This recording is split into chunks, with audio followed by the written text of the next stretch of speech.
So we're all now on YouTube live. Kindly mute your microphones if you're not the speaker.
Magandang umaga po sa atin lahat.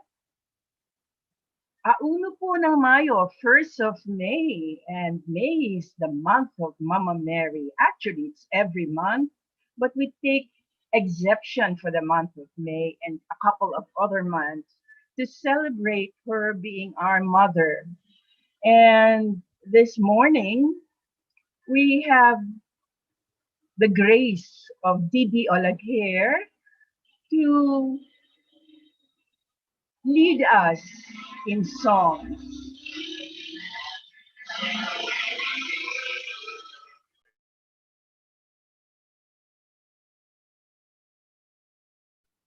Sorry about the background. That was a tricycle driving through, and my window is just next door to the road. So just the same, um, Didi, if you have been reading the little invites that we've been sending out, is to my mind a dyed in the blood blue eagle Jesuit. Yeah, that's why she's even wearing a blue shirt to honor her school, to honor her dad, her uncle, who is a priest or was a priest in Ateneo and with the Jesuits. And she was able to imbibe the idea or the concept that to get to Jesus, one needs to go through Mary, or one can get to Jesus through Mary's help. So this morning, let us begin. But first, Didi, for those who are new, is there anybody first time to Christian meditation? I see my classmate Paz. So Paz, you already know how to meditate. That's great. Lily, Lily Magallona. Okay, Lily. For your benefit, we will guide uh, this next 2 hours. We will be doing at least Christian meditation, a little mindfulness of the breath practice, deep listening, which is really a respect for the speaker and whoever is speaking at any point in time, and reflections on Bible verses relevant to Mama Mary's, to this celebration of Mama Mary's feast or month. Meditation is very simple, Tita Lily. It's just a matter of remembering that it's an invitation by God to be still and know Him, to be still and know love. And how do we become still? In that statement, be still and know God, that's from Psalm 46, verse 10. That little statement already tells us what to do. Be still with the body. So we recommend that you sit with your feet flat on the floor if you're seated, your spine erect, yes, and your eyes gently closed. Yes, Tita, that's the way to do it. That's stillness of the body. Stillness of the heart or the feelings, we will do a couple of deep breathings or mindfulness of one's breath. And then, once we're more or less calm, we enter into the prayer or mantra recommended by Father John Main, the Benedictine monk who mainstreamed Christian meditation to contemporary Christianity. And the prayer is Maranatha. We say this repeatedly. Okay? So let's begin. Let's now start with our contemplative day themed Himig Maria. I'll invite the bell, and then after one sound of the bell, Didi will start with the opening chant.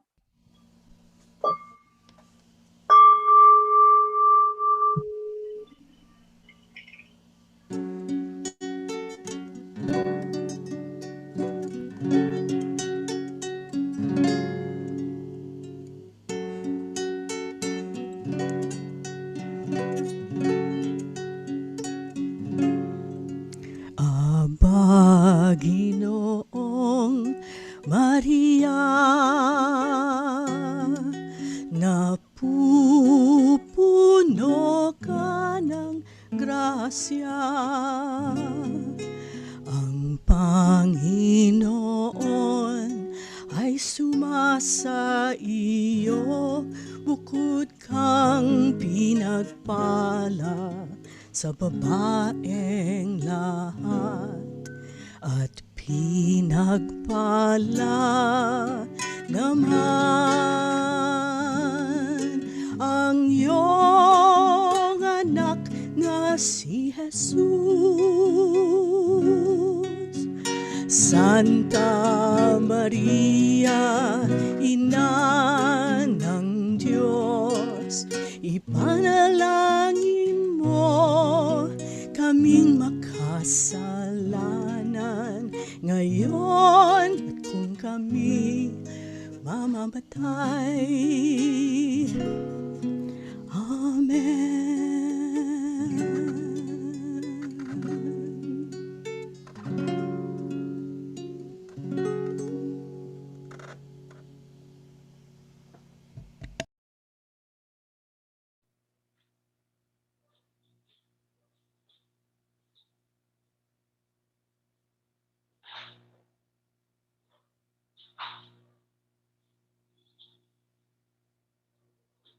A reading from the Song of Solomon, chapter 4, verse 7. You are altogether beautiful, my love. There is no flaw in you.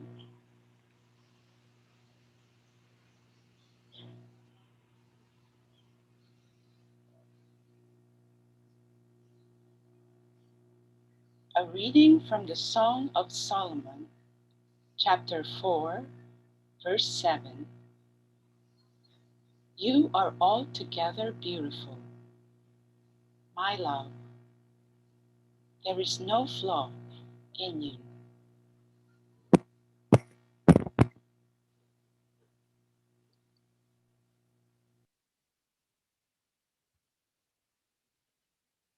A reading from the book of Isaiah, chapter 66, verses 7 and 10. Before she was in labor, she gave birth. Before her pain came upon her, she delivered a son.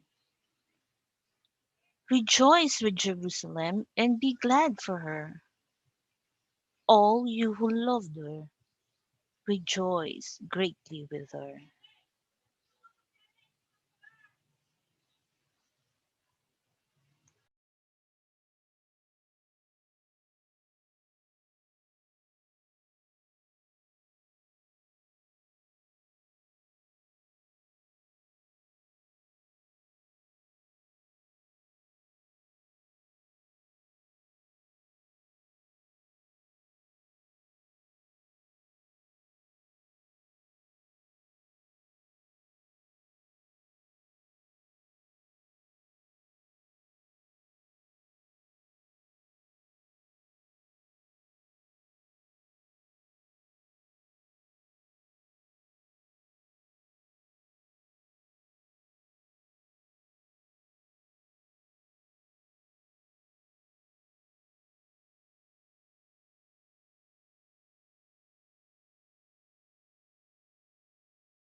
A reading from the Gospel of Luke, chapter 1, verses 26 to 28, 30 to 32, 34 to 35, and 38.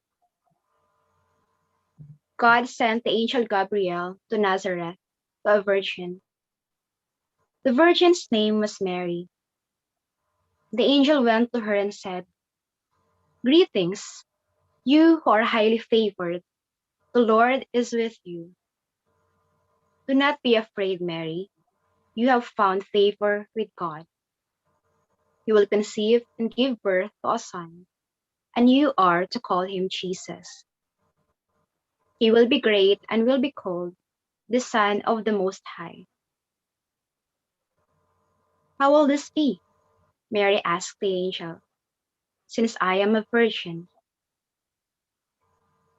The angel answered, "The Holy Spirit will come on you, and the power of the Most High will overshadow you. So the Holy One to be born will be called the Son of God. I am the Lord's servant," Mary answered. "May your word to me be fulfilled."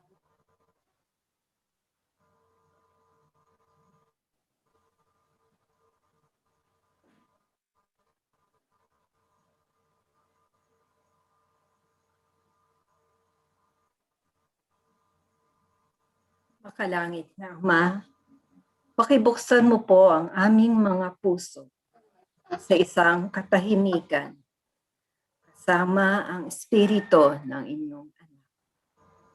Pangunahan mo po kami sa di malirip na katahimikan kung saan ang inyong pagmamahal ay pinahahayag sa mga tumatawag ng Maranatha. Halina, Jesus.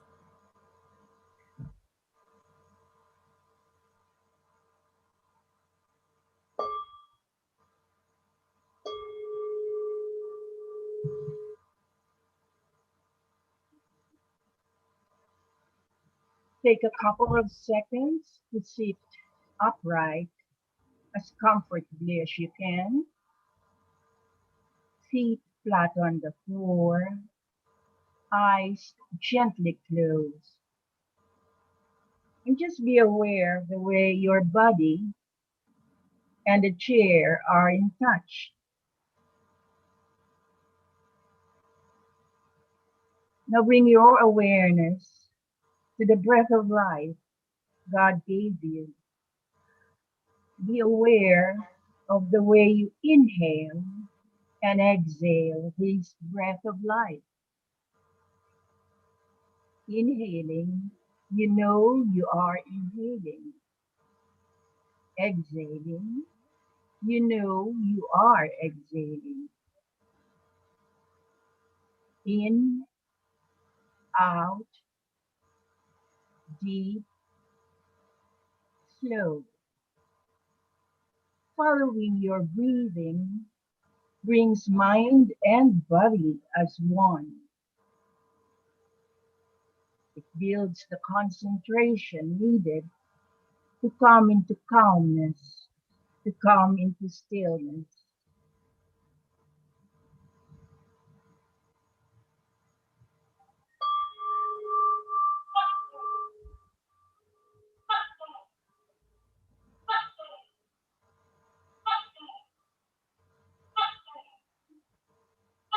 Now proceed to pray Maranatha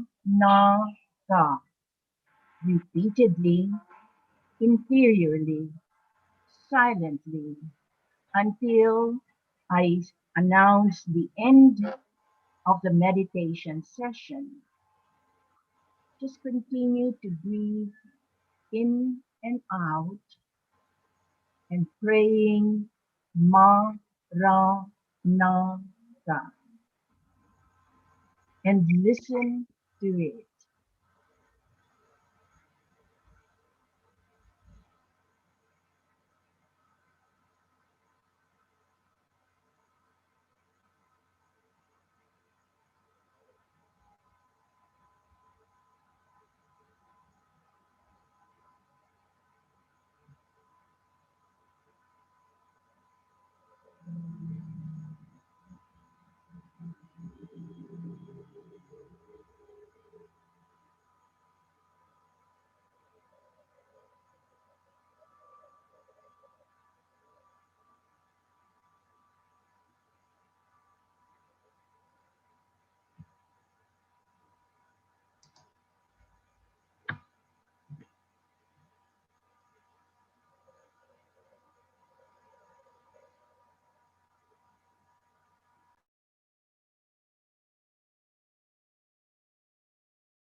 Good morning, all. We will start our meditation through song.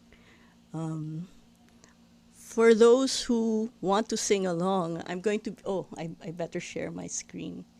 I put the chords so that you can see the words. And those who know how to play the guitar, the keyboard, please do sing along, but keep yourself on mute lang, please. So here is the first song.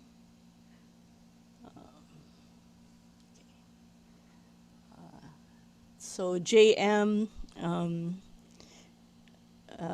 wrote in the invitation that I was brought up by the Jesuits, so it's expected that the songs that I'm going to sing now are by them or by groups affiliated with the Jesuits. And of course, this first song, this is for the next two songs. No, this first song is Abang Maria by Manoling Francisco. We know him of the song Hindi Kita Malilimutan when he was still in high school.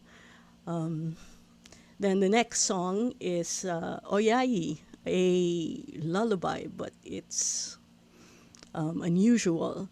So the first song, Abang Maria, it follows our Hail Mary, where God sends the angel to greet Mary and send a message. I mean, who can beat that? So in Abang Maria, we're praising her, no? And in Oyayi, it's a lullaby, but the baby Jesus is still in the womb of Mary.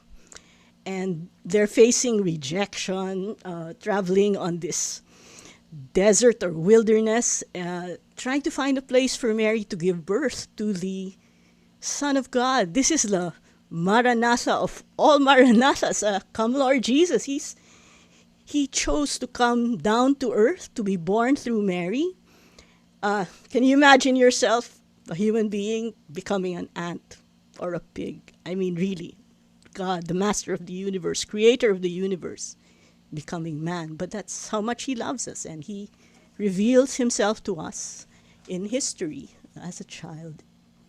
So, I did offer flowers during the month of May. Summer vacation, my mom would send us to Concepcion, Tarlac, no, her hometown, and we'd do the summer bakasyon with my lola. And so in May, I remember she would cut flowers from her garden, send us off to the nearby church, which was, of course, the Immaculate Conception. No? And the kids, we would line up and offer our flowers, our offerings to Jesus. So these songs, all of these songs, just as in meditation, we offer our souls, we offer flowers to God, and Mary gives birth to Jesus also. We ask her to give birth to Jesus in our souls, in our hearts, so that the image of Christ may be created in us as well. And before I forget, it is May 1. It's the Feast of St. Joseph. He's the silent guy in song number 2 in the lullaby Oyayi. Although it's a very contemplative picture painted in the second song, for meditation it is so rich. So, okay. Oh, and bear with me, because before I was just a regular singer, but when the Center for Peace Asia was started, which I was a part of, the Center for Peace refers to Jesus himself, he who is peace. There was not really anyone else singing, so that was me. And we had prayers for almost more than 10 years, I guess, and then on and off. 3 hours a week, starting with the Rosary, and then the Mass, and then Eucharistic adoration. So in the beginning, guess who's the default singer? So I also got, these evil eyes when I would go out of tune and, but I prayed to Mary and asked her to help me because it is a prayer. And so please join me in this prayer. The first song, Abang Maria.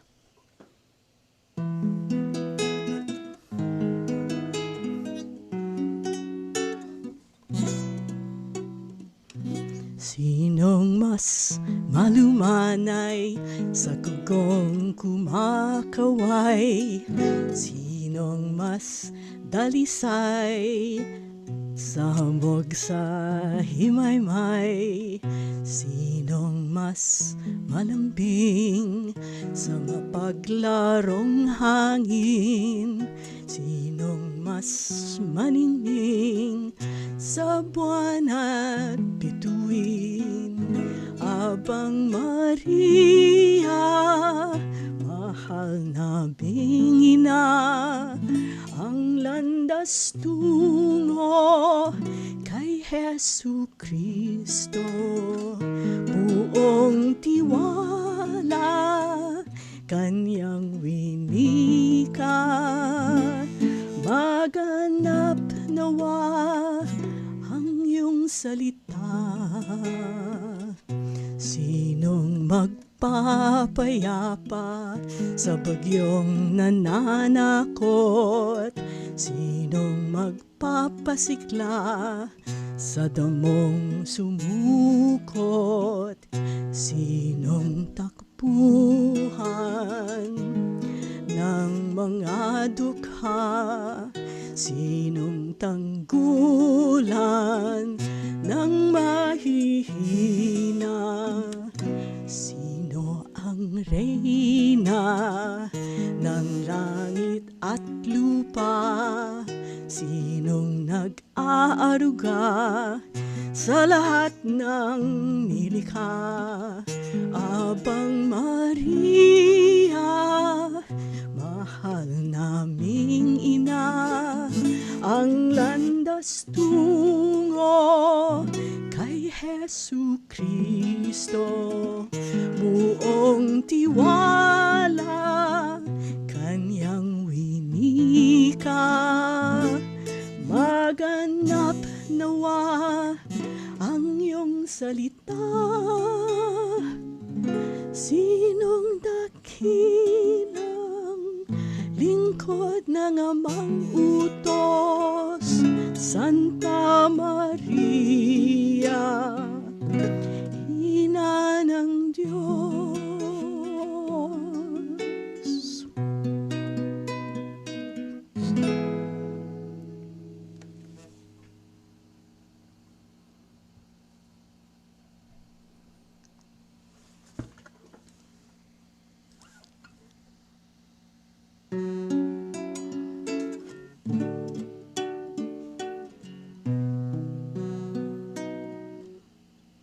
Kay lamig na ng gabi sa ilang, habang ang bituin ay nag-aabang, giliw ko sa aking sinapupunan, kay lapit mo ng isilang. Aming pakikipagsapalaran upang makahanap ng tahanan. Abot-abot ang kaba sa dibdib, kay lapit mo sa panganib.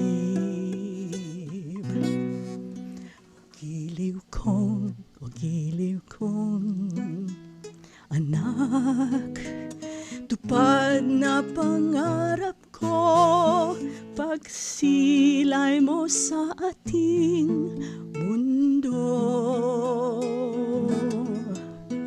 Maging tahanan ng mahirap at puso mo'y tanggulan ng abang. Sa kapaguran ng iyong amain, ang disyertong pilit niyang bagtasin. Ani mo'y walang patid ang lawak, buhay na't kanyang hawak. O giliw kong anak, tupad na pangarap ko, pagsilay mo sa ating mundo.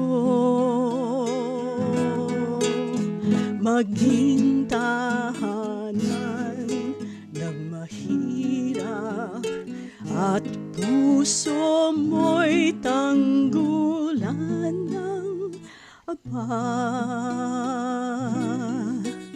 Liwanag ng unang Pasko, Jesus, bituin ng mundo. Kay lamig na ng gabi sa ilang, habang ang bituin ay nag-aabang,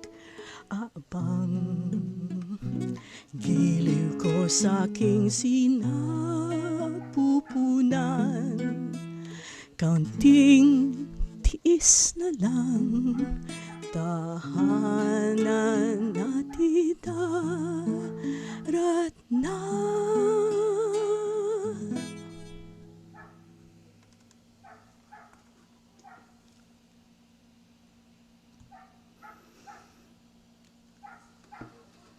So the first two songs were from the point of view of the Christ child. These next two songs, still love songs to Our Lady, Inang Mahal and Inay, but we're older. We go to our mother, we're makulit, we unburden ourselves to her. She keeps things in her heart as she did, especially during that long trek to Bethlehem, heavy with child and always facing rejection, seeking refuge in a stable with animals to greet the King of all kings. So Mary's our model, and throughout my life, I studied kindergarten in Maryknoll, our Mary's Hill, which is now Miriam College. My mom was late lang for grade 1 registration because my brothers, she's used to registering all the boys, pero me, the first girl, kalimutan niya. So I had to study somewhere else in St. Scholastica for grade 1, but I went back to Maryknoll as soon as I could in second grade. So we're restless as we grow older, going through life. We, at least in my case, of course it happened later in life, I would ask myself, what is God's will for me? We have Our Lady's example as we're growing up through grade school. In these songs, she calms us, just as we calm ourselves at the beginning, preparing for meditation.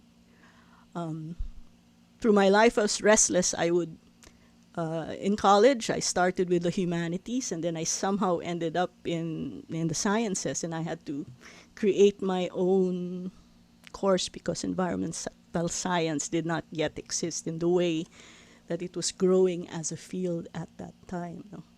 I also left grad studies early due to the EDSA revolution. Circumstances contributed to that, so I didn't finish my whole degree. So there's that restlessness, and of course when I got home, it was the opportunity to serve our Lord through Our Lady, so that seems to be the theme, no? And then when I was teaching at Ateneo, the restlessness came back again. We had made an pilgrimage. We made a pilgrimage to Medjugorje, and that was life-changing also for my uncle, who was a priest, my late uncle.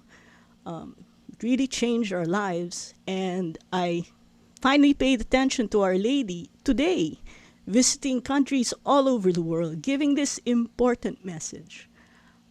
She just wants to help bring her son to us, and God gives us that gift. So she lived out her message. So we have Guadalupe, Zaragoza, Guadalupe, Rudebac, Lourdes, Fatima. And when I came home, I got the chance to work on a documentary on Lipa. It's very controversial, but Our Lady was here in the Philippines. And, well, controversies in life, controversies in the church. So in these next two songs, Inang Mahal and Inay, we pray, we continue to grow in our relationship to God through Mary, if we choose to, but that's the best choice. The saints did that. And ultimately, we pray to be worthy of God. And like Our Lady, we just want to, in the end, kiss the face of God.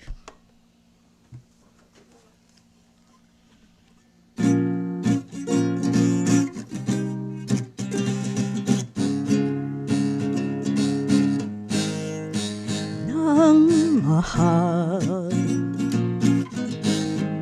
Mariang ina sa kandungan mo'y nahimlay, ang sanggol mong aming buhay.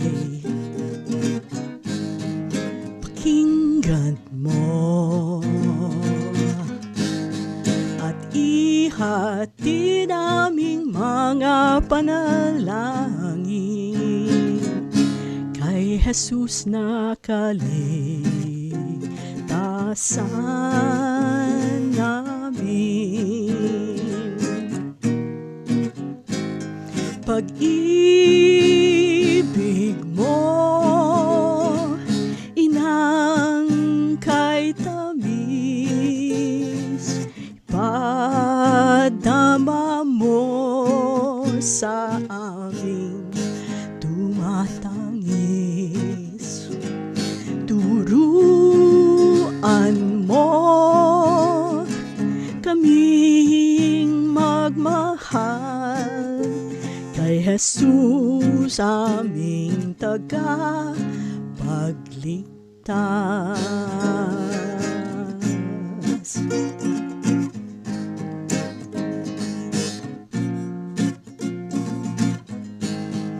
Inang mahal, waran ka ng pagsisilbi sa Diyos sa pag-akap mo kay Jesus. Pakinggan mo ang panalangin naming matularan ka sa tindi ng pag-ibig mo sa Kanya.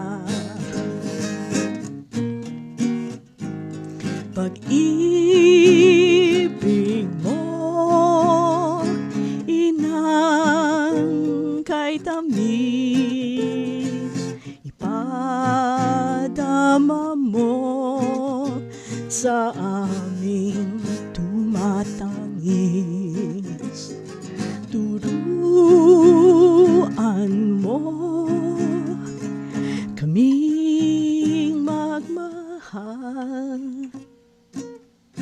kay Jesus aming tagapagligtas.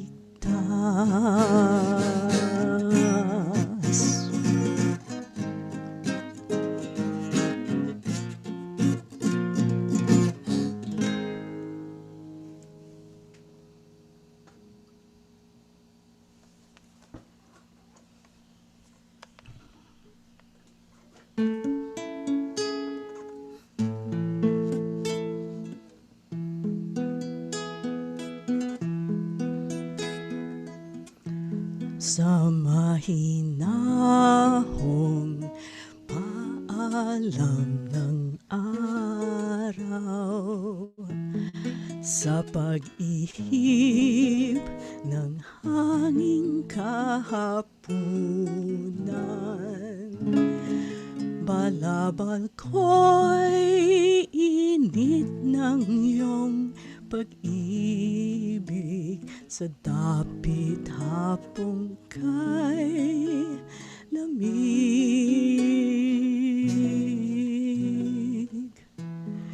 Mga bituin kay agang magsigising,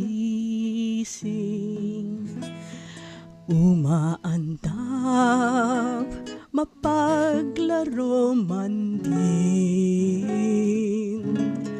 Iyong ngiti hatid nila sa akin, sa diwa ko't panalangin.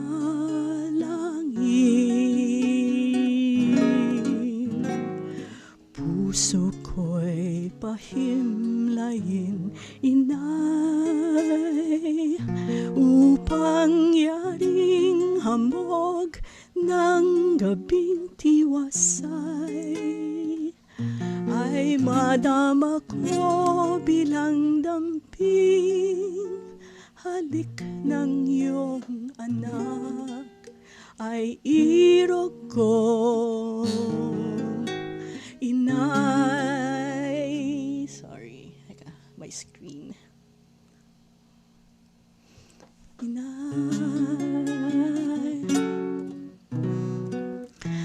sa palad niyo itago aking palad, aking bakas sa inyong bakas ilapat, at iuwi sa tahanan kong dapat, sa piling ng inyong anak.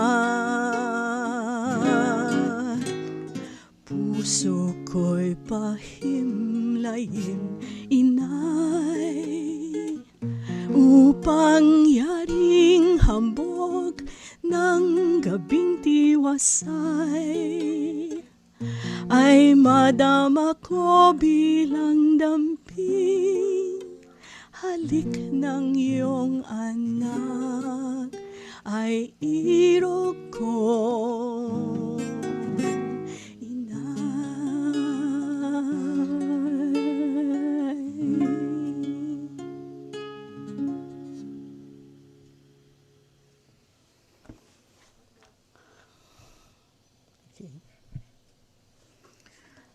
so we come to the fifth of this meditation, singing.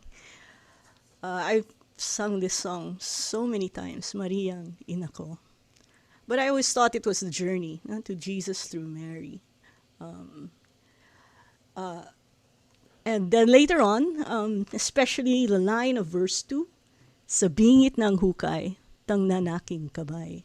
Of course, we meet, as we grow older, and we realize, we run into the darkness, the problems. So my father passed away. I inherited a building that was stolen from me. I'm just so happy that WCCM, CDSSS was able to pray during First Saturday for a number of months before that happened. But, well, sa ligaya at lumbay,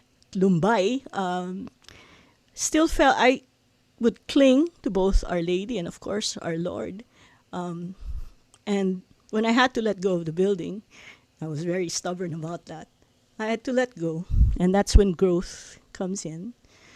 And it's a silent growth, just as the baby grew in Mary's womb. There was no fanfare, no accompaniment, really, no grand entrance.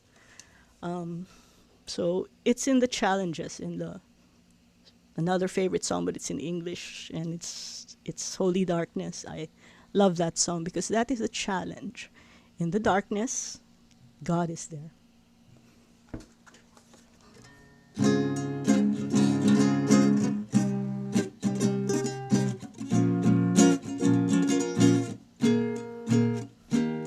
Sa aking paglalakbay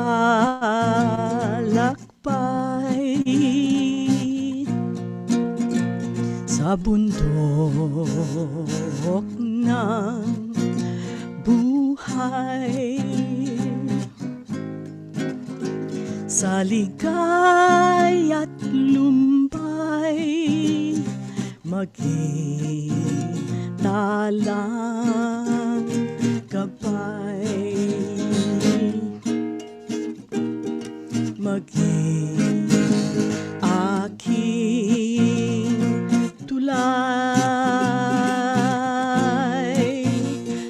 sa langit kong bakay,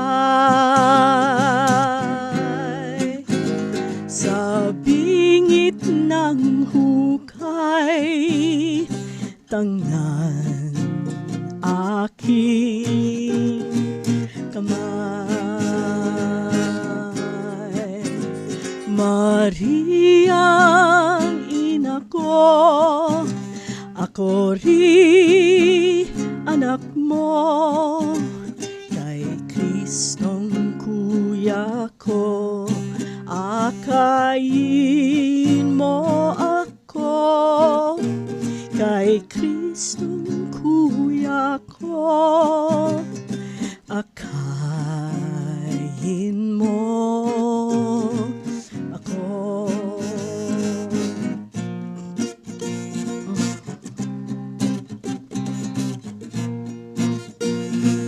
Sabihin sa kanya,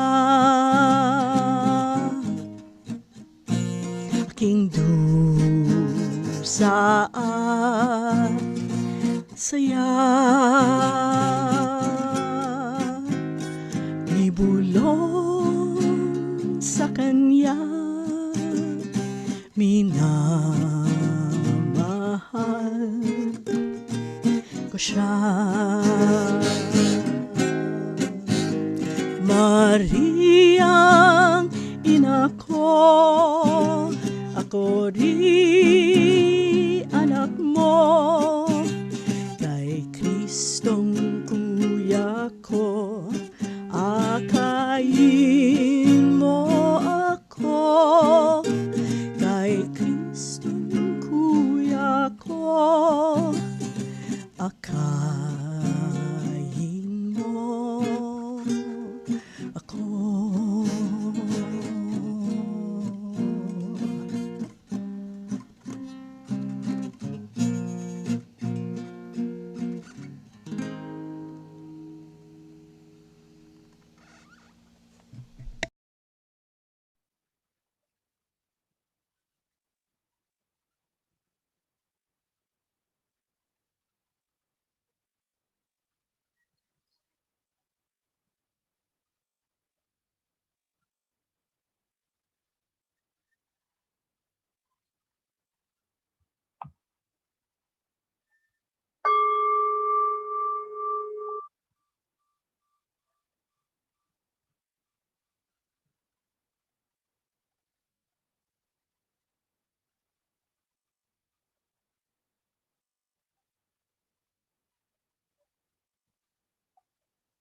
Thank you, Didi. I am still in the silence mode. Thank you very much. Your singing has brought me a further extension to come deeper into myself. Thank you. Didi, I don't know how to close the screen share. Could you help me out with that? Can you kindly close the screen sharing?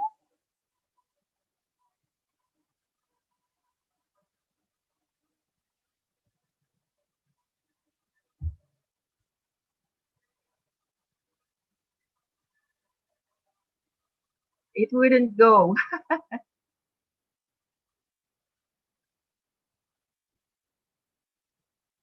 There you are. Thank you. Great. So we are now open to sharing our personal reflections. I appreciate the fact that you do it on chat, but it is also nice to hear you out. So, Rhoda, would you like to start with? Remember to open your microphone.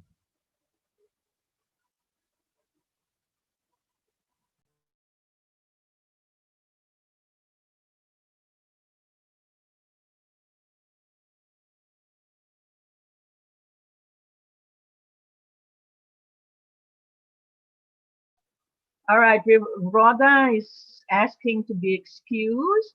But what did you say, Rhoda? Let's read beautiful songs, beautiful singing. Thanks, Didi. Okay. Yes, Stephanie. Oh, Stephanie has a feedback, a reflection. Yes, Stephanie. Stephanie is from Indonesia.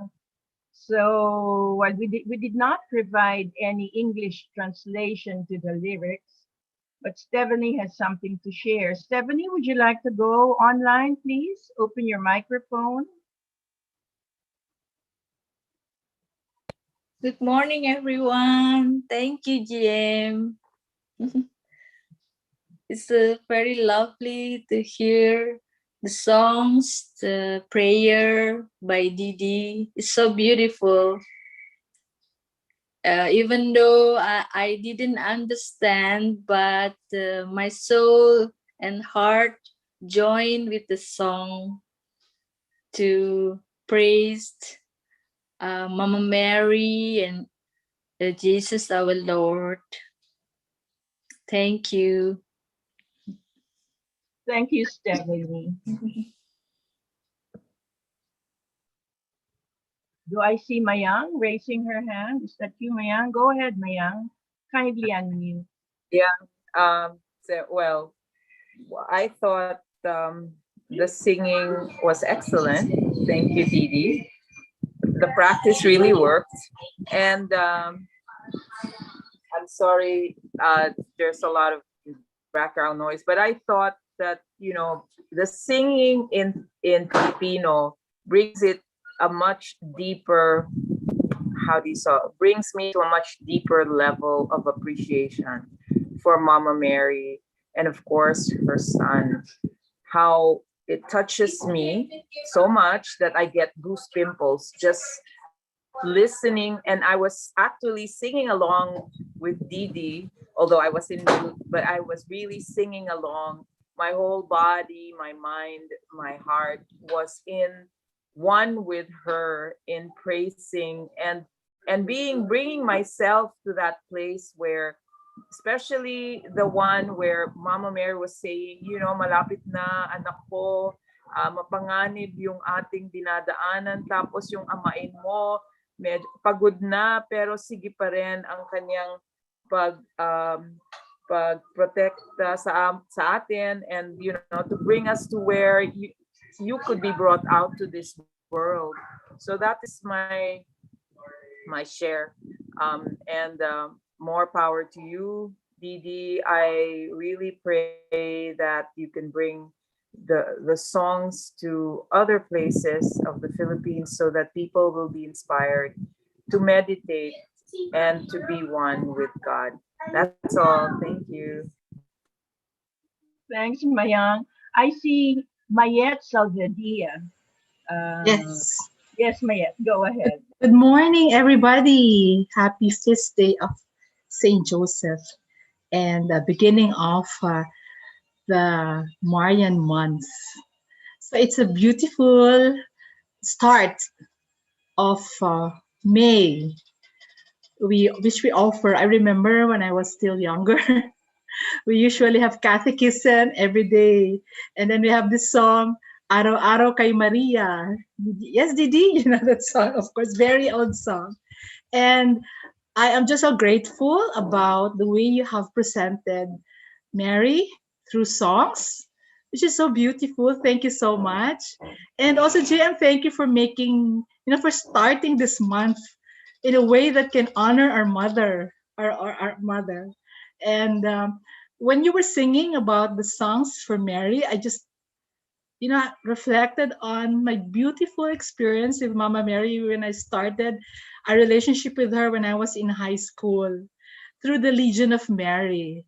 It was there that I really found a mother that I can really call and I can really ask help from.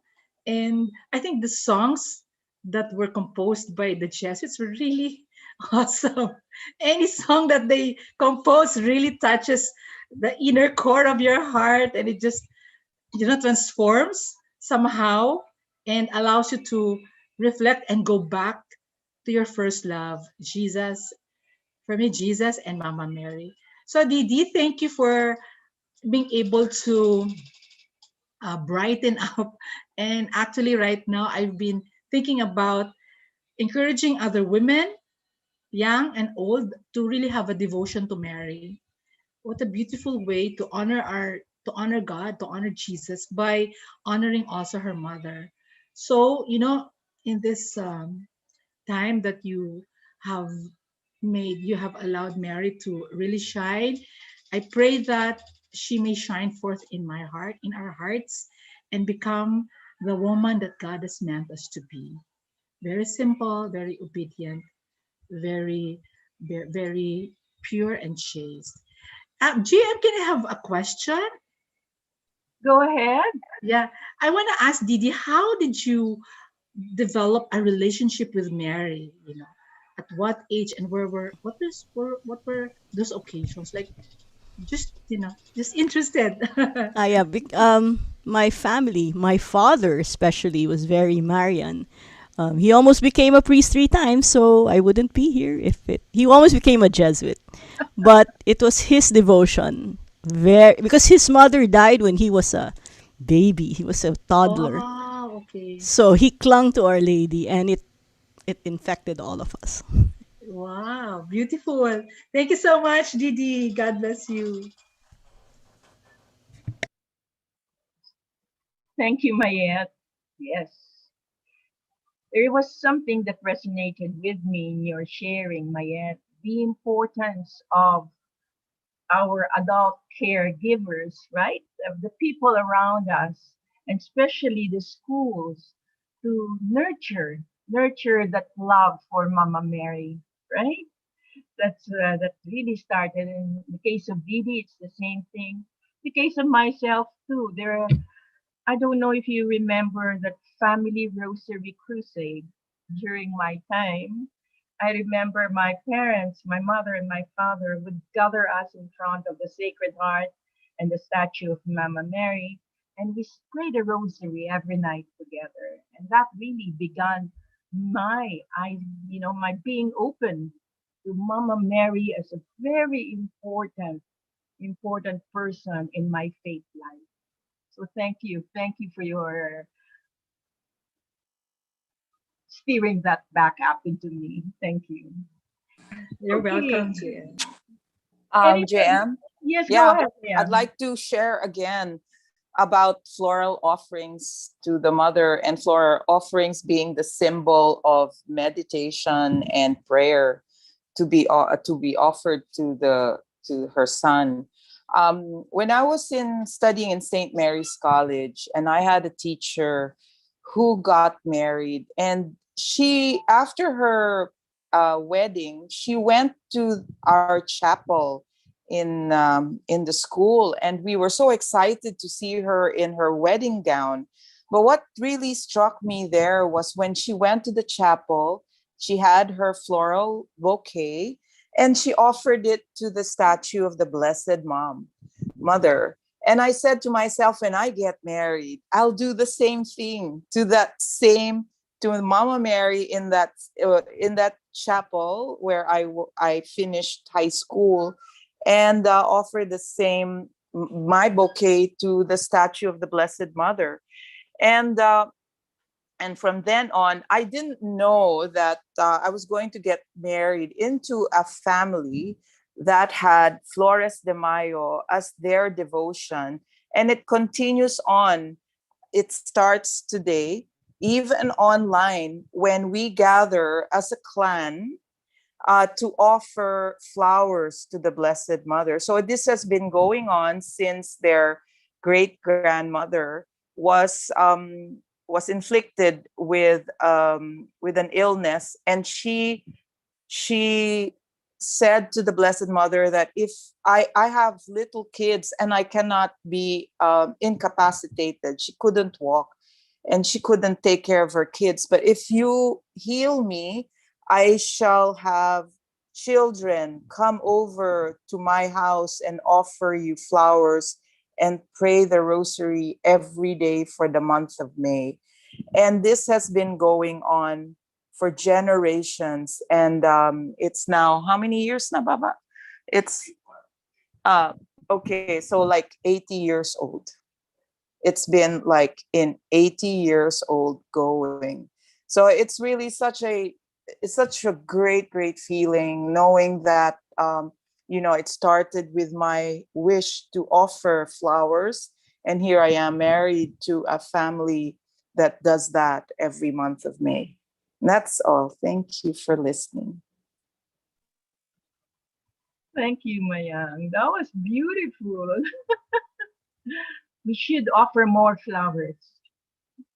When this pandemic is over, maybe we should do a literal offering of flowers that is representative of how we have developed our souls deeply connected with her and her son.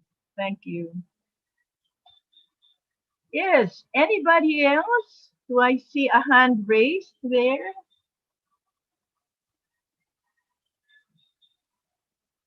Vanji, is that you?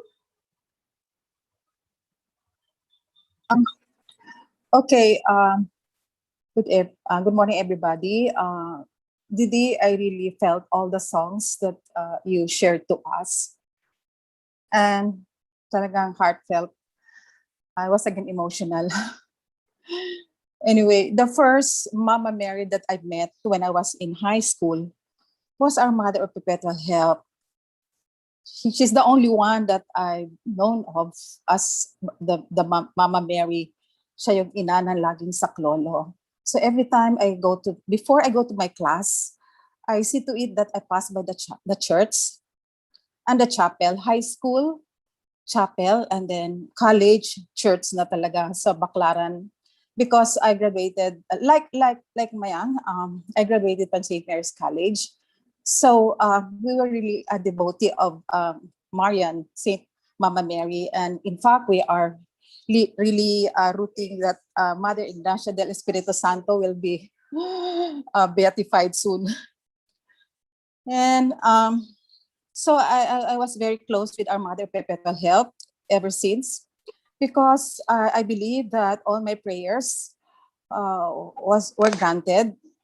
Thanks God. And in fact, when I delivered my first baby, but he only lived for 48 hours, and I came to know that I had a very hard. It's an abrupt placenta. It's a premature separation of the placenta. The baby was still inside, and I was having a hemorrhage. So I was saved, but my baby wasn't. When my cousin told me about it, that you have to thank God that you were able, you were saved, because sobra daw yung pag-hemorrhage ko. Because it was late going to the hospital because curfew, parang, ay, nakakatakot lumabas kasi curfew, baka mahuli. And I even passed by Camyas to pick up my close friend, who is also a Marian, my classmate, because she has been telling me that when it's time for you to have a pains, just take time, don't rush. So ako naman, took time. So inintay pa namin yung curfew, and then we went to the hospital. But I was not blessed to have a baby boy. So when I learned that I was saved, the first thing that I went to is the Baclaran Church. Sobrang pasasalamat ko that Mama Mary, our Mother of Perpetual Help, was there with me all the time.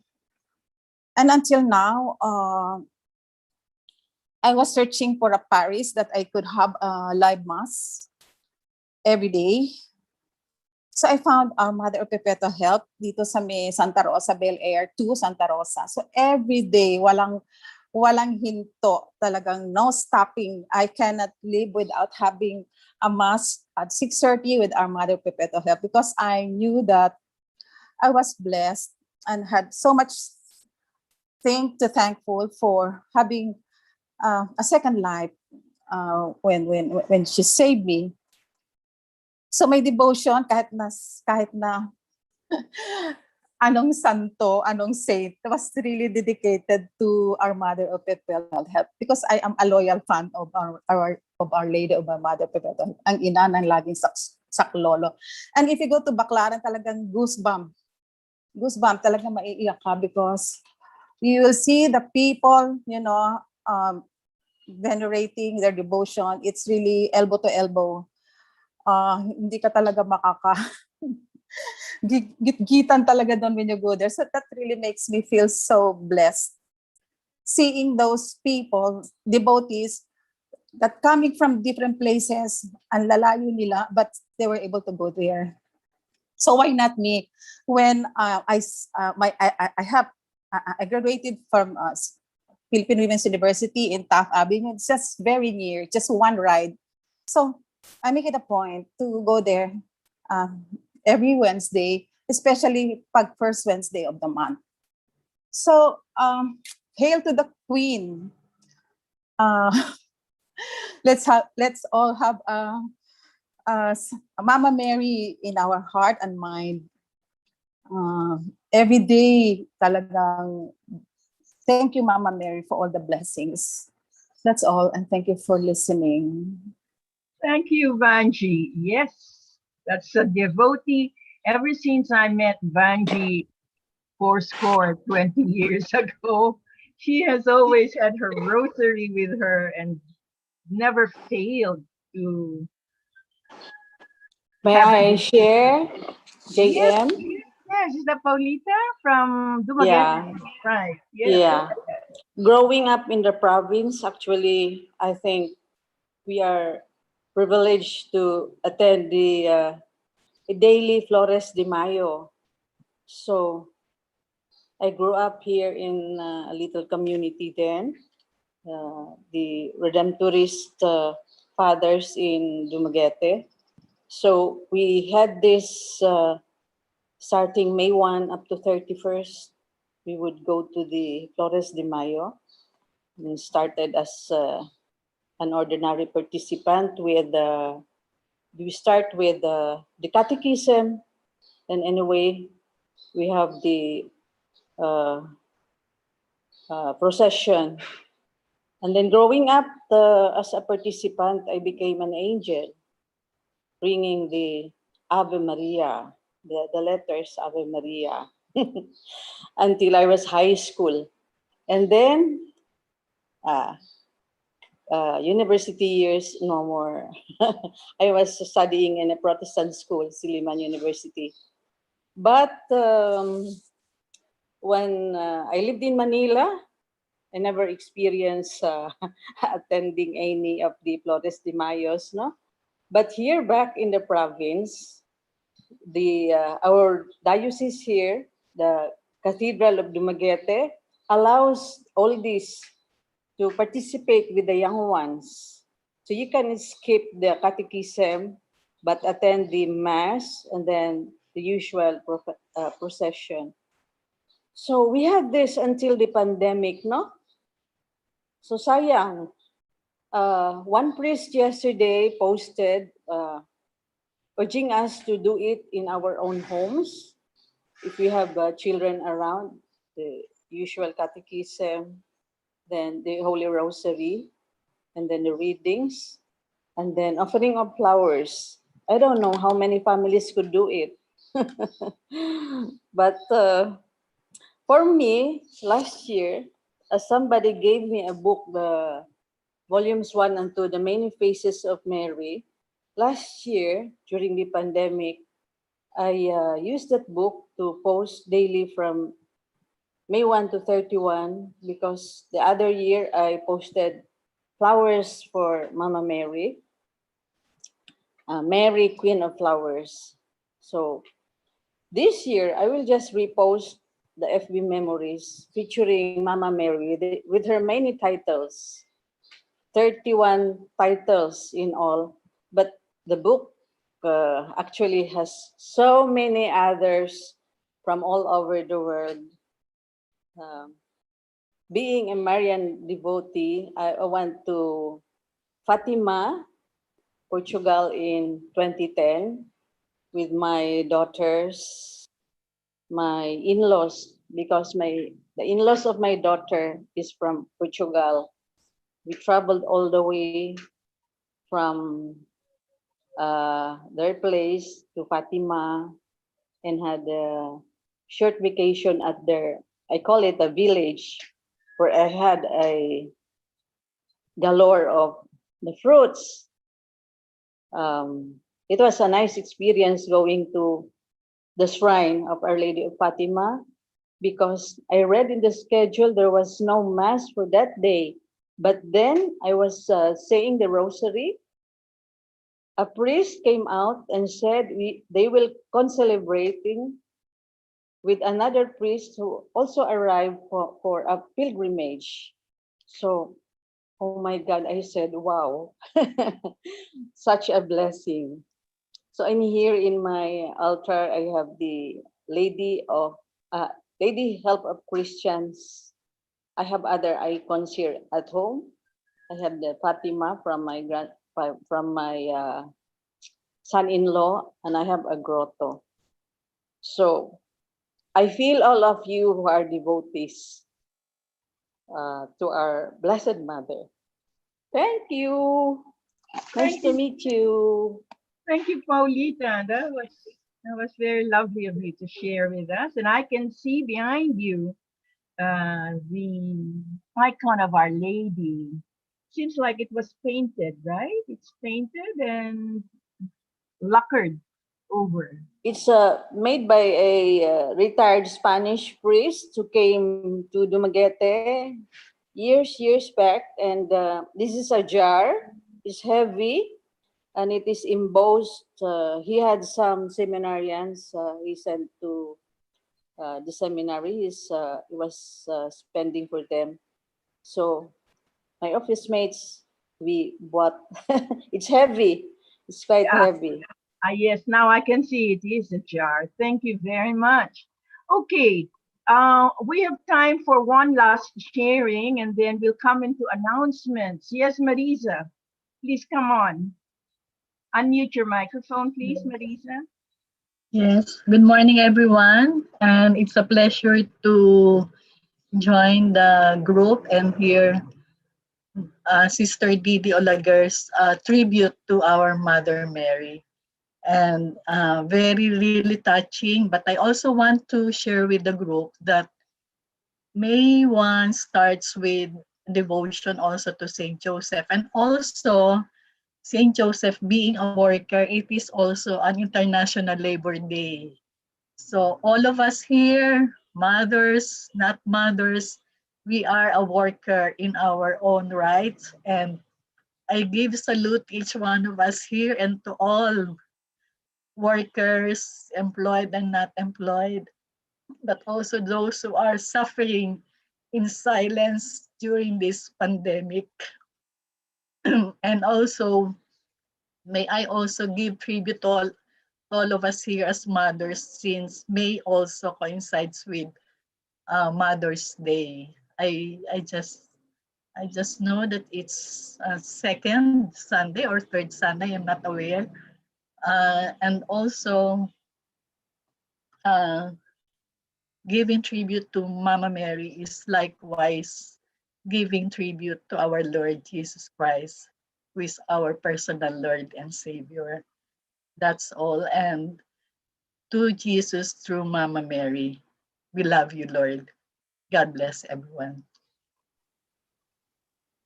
Thank you, Marisa. Yes, I know how deep your devotion is to him and to Mama Mary. May your prayers be heard. Now, if there's nobody else, I would like to take the time before we go back into the prayers to share some announcements that would be relevant to practically everybody here and to our friends who may not be in right now. So I hope Rizal Pinlock is available. Rizal, you will be helping us with the announcements. Just a minute. There you go. Okay. First and foremost, next month, We will have a speaker from Australia, Steve Yasek. Steve has been for almost a year now, been joining us in our contemplative days and also been with us every Sunday morning at 5:30 to meditate with us. Steve is from Sydney, but he says from the rural part of Sydney, and he owns quite a number of longhorn steers or bulls. And I guess that was what inspired him to talk about nature calling him to silence. So do be here next month, June 5. Steve Yasek from Australia will be inspiring us. Then the other thing is, Rizal, are you around? Would you like to talk about this, about sharing meditation with children? This is a spin-off, or rather a direct result from our Tridium, when a couple of participants expressed interest in sharing meditation with children. So Rizal, would you like to take the lead? Hello, Rizal. Kindly unmute your mic if you're there.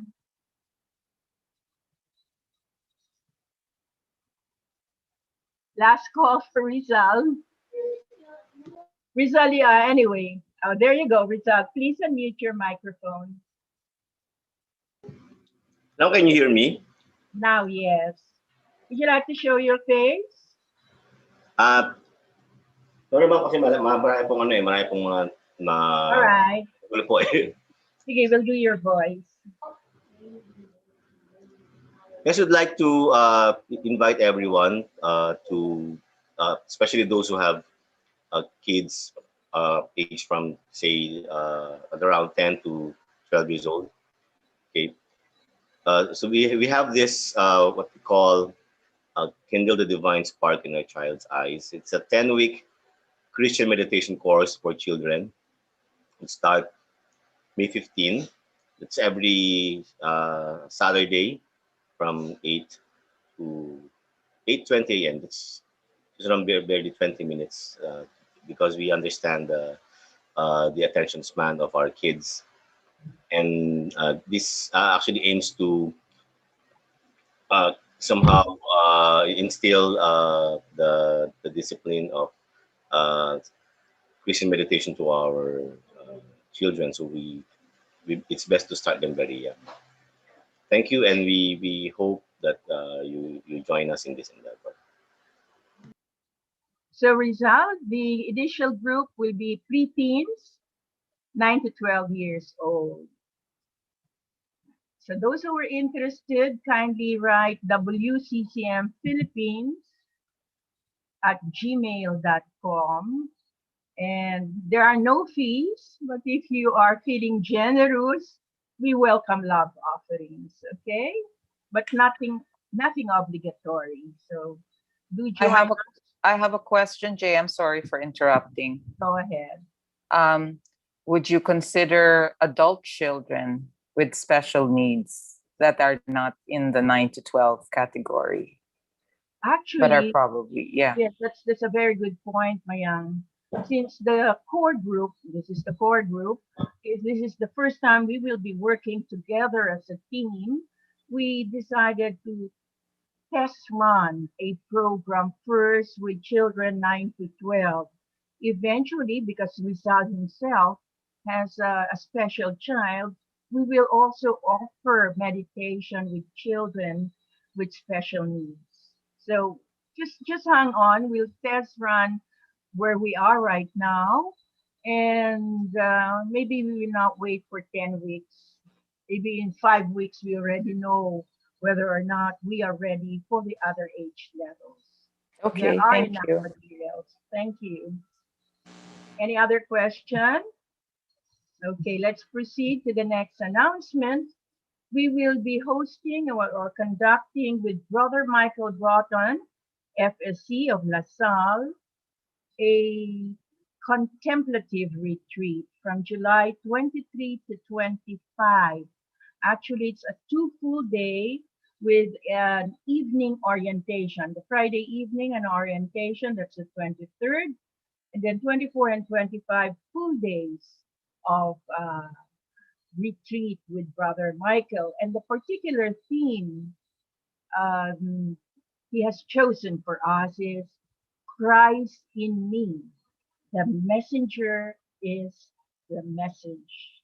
So it promises to be quite an interesting retreat and something that is an eye opener and helps us go deeper into our practice. In fact, this is Brother Michael's message for all those who wish to participate. It is my earnest hope and prayer,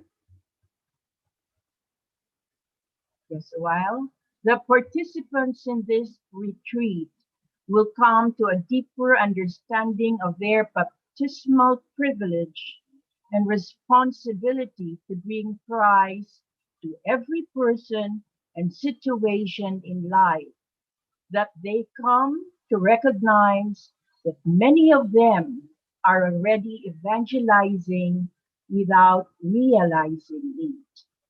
So those who have been with us last year for the Advent retreat, you know how invaluable a retreat master Brother Michael is.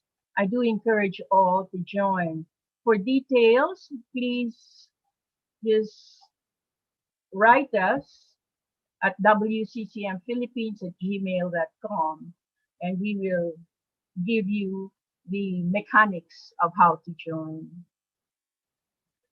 Then it is my personal pleasure that one of our faithful and regular practitioner and supporter in contemplative days and other projects that we have, is launching a book called Wonderful Life, a 30-day journey to joyful living. Rhoda, would you like to quickly speak about this? Book is about written by Rhoda Osalvo. Rhoda, would you like to, are you still there? Would you like to come online and tell us about your book very briefly? Yeah, hi. Good morning. Can you guys hear me? Yes. Sorry, medyo maingay yung background ko. We're in a townhouse kasi medyo nakakalapit. Yeah, hello. Good morning, everyone. Thank you for this and this opportunity to invite my fellow meditators here. Thank you, JM. Yeah, I'm inviting you guys to get a copy of Wonderful Life. I'm calling it a do-it-yourself retreat during this pandemic. I have here, I've selected readings from the Psalms, and then from there I reflected and I have a few stories, personal stories mostly, and then I also have a few questions there for reflection, for your reflection, and then you can write down your thoughts, some writing prompts, and it gives you an opportunity also to meditate on a chosen verse or passage. Yeah. So it's on promo right now until May 9. So the promo price is $2.99 and the regular price is $3.99. There. I have a question, Rhoda, for you. How do we get access to your book? Oh yeah. Sige, I'll send the links here in the chat box if that's fine with you guys. Otherwise, you can find it on my Facebook account. Rhoda, are you inviting everybody to the launch where you will do a reading of one day and then they can participate in the actual reflection? Yes. I joined the book launch. Can you help me, Sis JM? The date is June 8th, right? It's a Monday. Tuesday. Tuesday. Tuesday, sorry. So that's June 8th, Tuesday, 7:30 p.m. I hope you guys can join me, and Sis JM will be there, of course. Okay. During the launch, Rhoda will invite all of us also to meditate, Christian meditation, as part of the process of appreciating her book. Right, Rhoda? Thank Yeah. you. All right. And then finally, for those who have been monitoring or following up on Gilbert, you will have an hour with Gilbert immediately after today's session. So please stay with us so you can all enjoy some healing tips from our natural healing proponent, Gilbert Uymatiao of Dumaguete City. Gilbert, as you know, is a Christian meditation practitioner. So now, if there's nobody else who would like to say anything, may we come back to our prayers.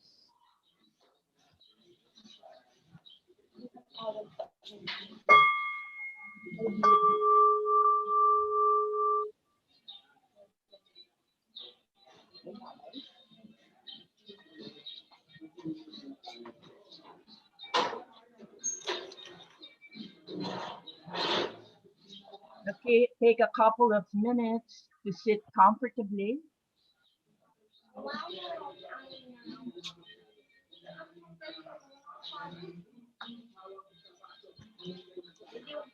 Making sure your back is straight, hands on your laps, eyes gently closed.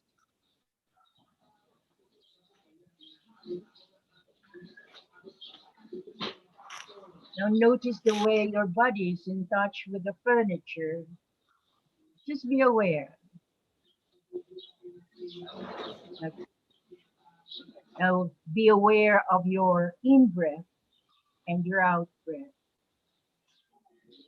Follow your in breath and your out breath.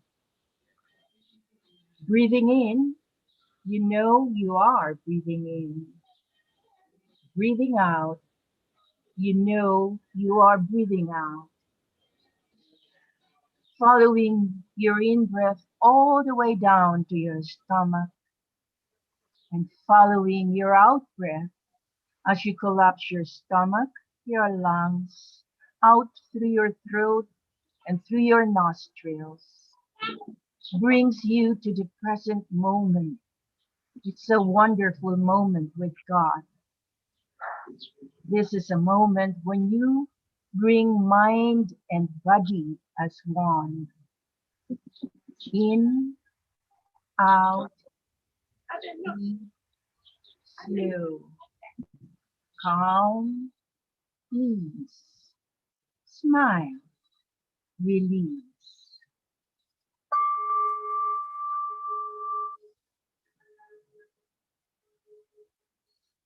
In, out, deep, slow, calm, ease, smile, release. Present moment, wonderful moment.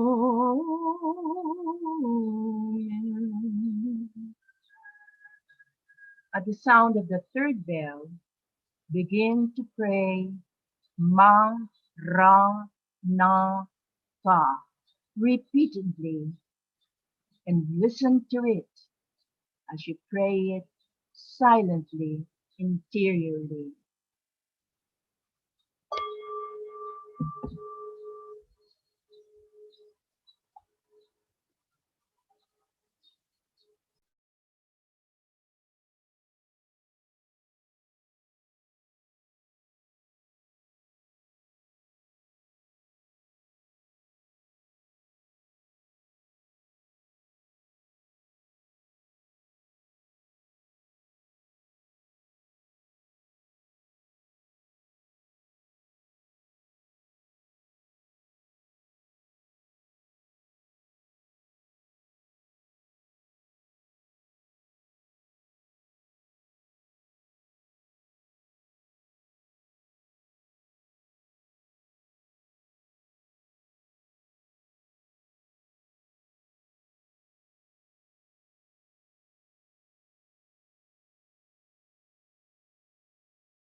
A reading taken from John chapter 19, verses 26 to 27.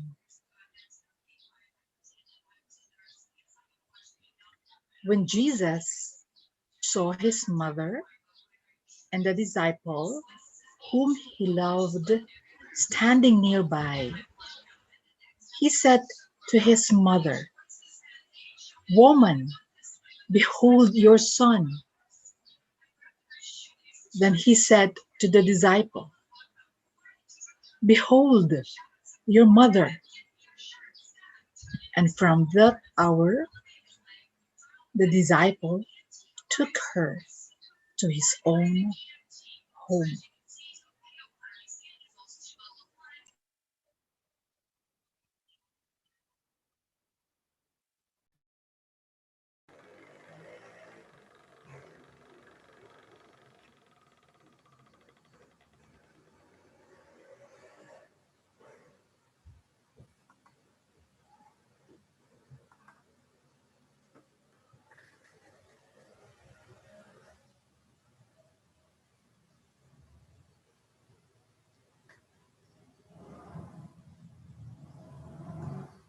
A reading from Revelation chapter 12, verses 1 and 17. And a great sign appeared in heaven, a woman clothed with the sun, with the moon under her feet, and on her head a crown of 12 stars. Then the dragon became furious with the woman and went off to make war on the rest of her offspring, on those who keep the commandments of God and hold to the testimony of Jesus.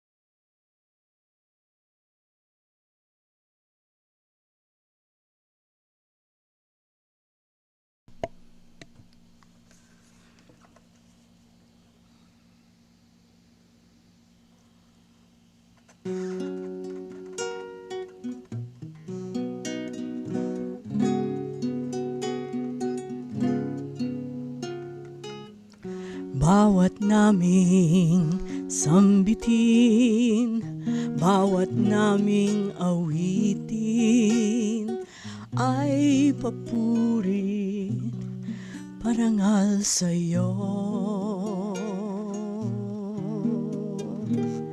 Pakinggan mo, inang mahal, ang awit ng pagsuyo. O mahal naming ina, aming galak at saya, kandungin, aliwin kami sa oras ng pighati. Bawat naming sambitin, bawat naming awitin, ay papurit parangal sa'yo. Pakinggan mo, inang mahal, ang pagsuyo.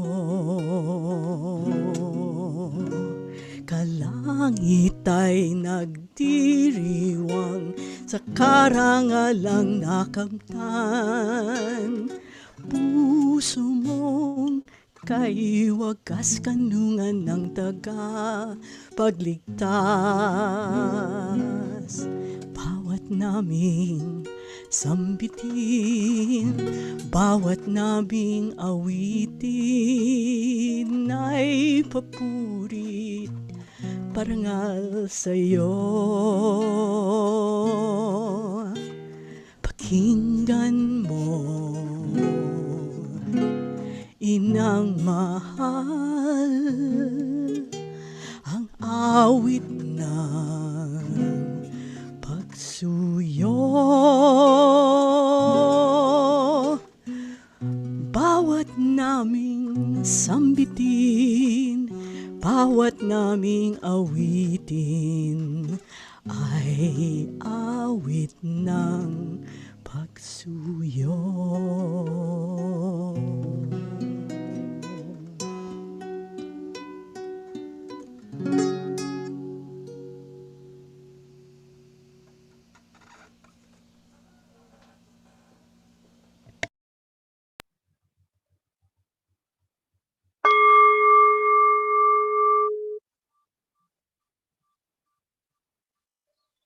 In the name of the Father, and of the Son, and of the Holy Spirit.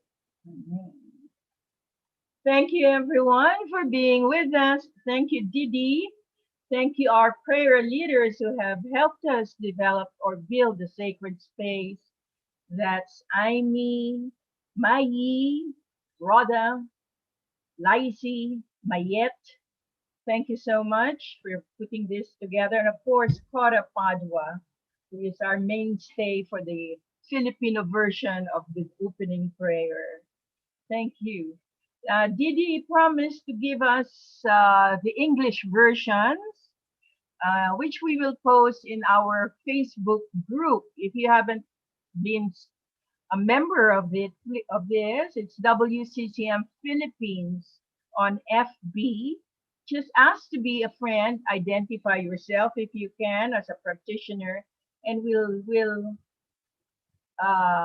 accept you into the group. All right. So for those who want to have some healing consultation with Gilbert Uima Chow, please be with us. Still the same link. We'll just continue on this. Thank you. Thank you. God bless you all. Bye-bye.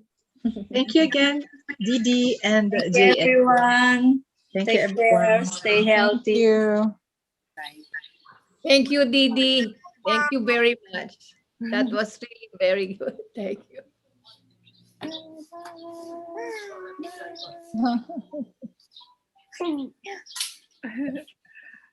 That's cute. Hello. Now we see each other again. Where's Tita Jane? Yeah, we Say do.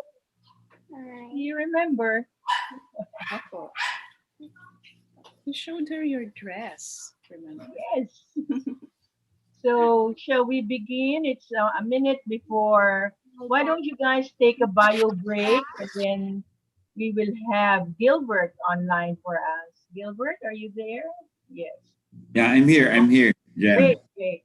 So those who have, I know it's been a long 2 hours, so do take a bio break. And if you have specific questions, be ready with this, because Gilbert will be very happy to help you out.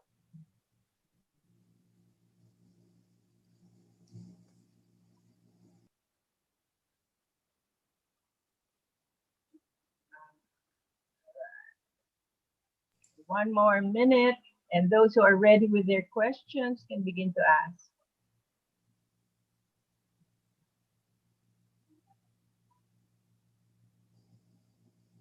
Ako, Gilbert. Teka muna, wala pang 1 minute. Antayin lang natin. Okay. Yeah. There you go.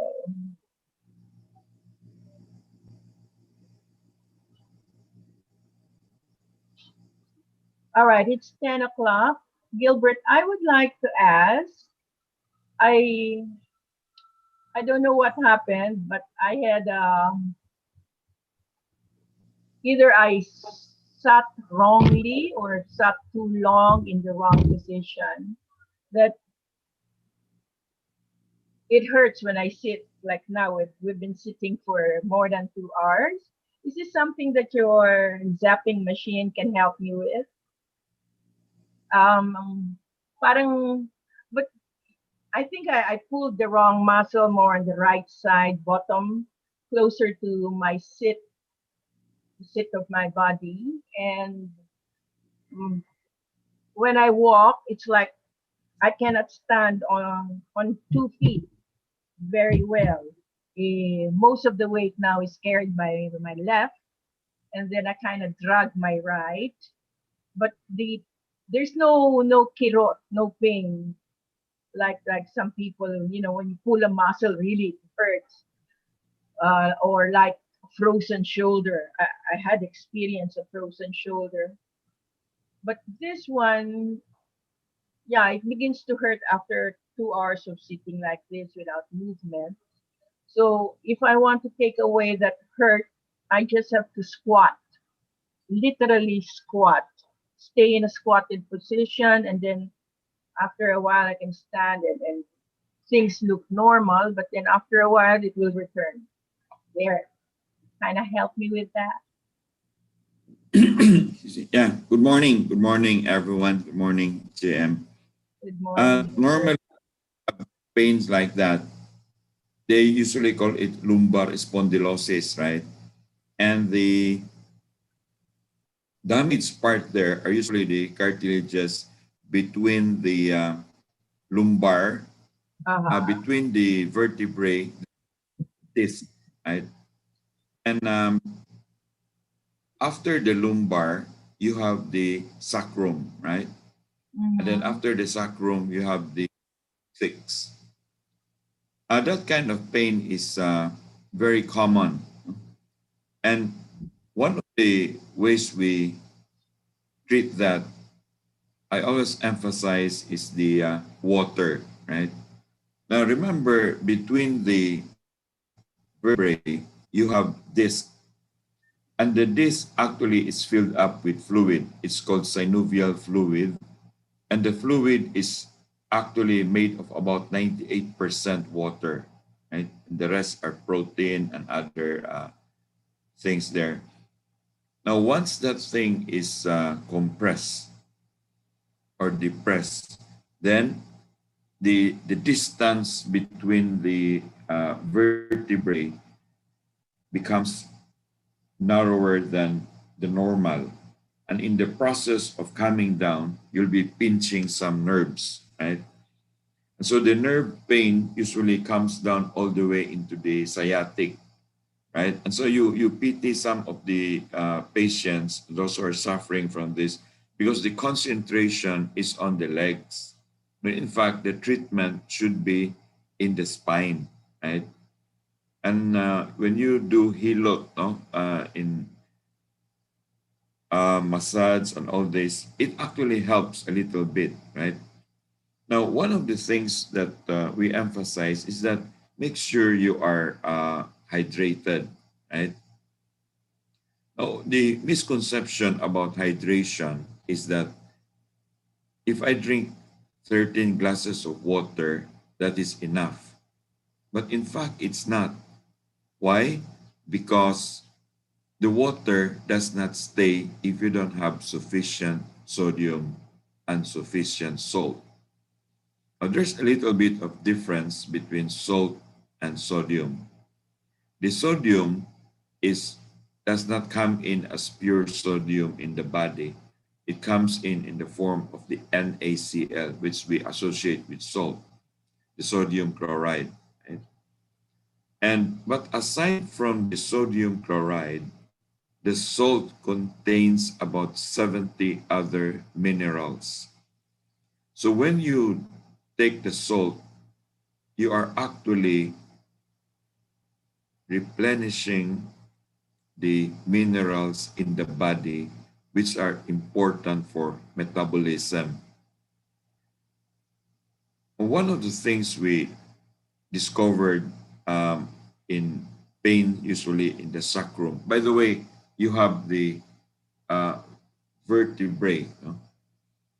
And it's divided into actually 5 sections, right? So the one nearest the neck, that area, there are 7. They call that the cervix, no? So there are 2 cervix. One is the cervix in the women's reproductive part, and the other one is the cervix in the neck. The cervix is a Latin term for um, uh, passage, no? So the cervix. Now, there's 7 of them. That's why they number it C1 up to C7.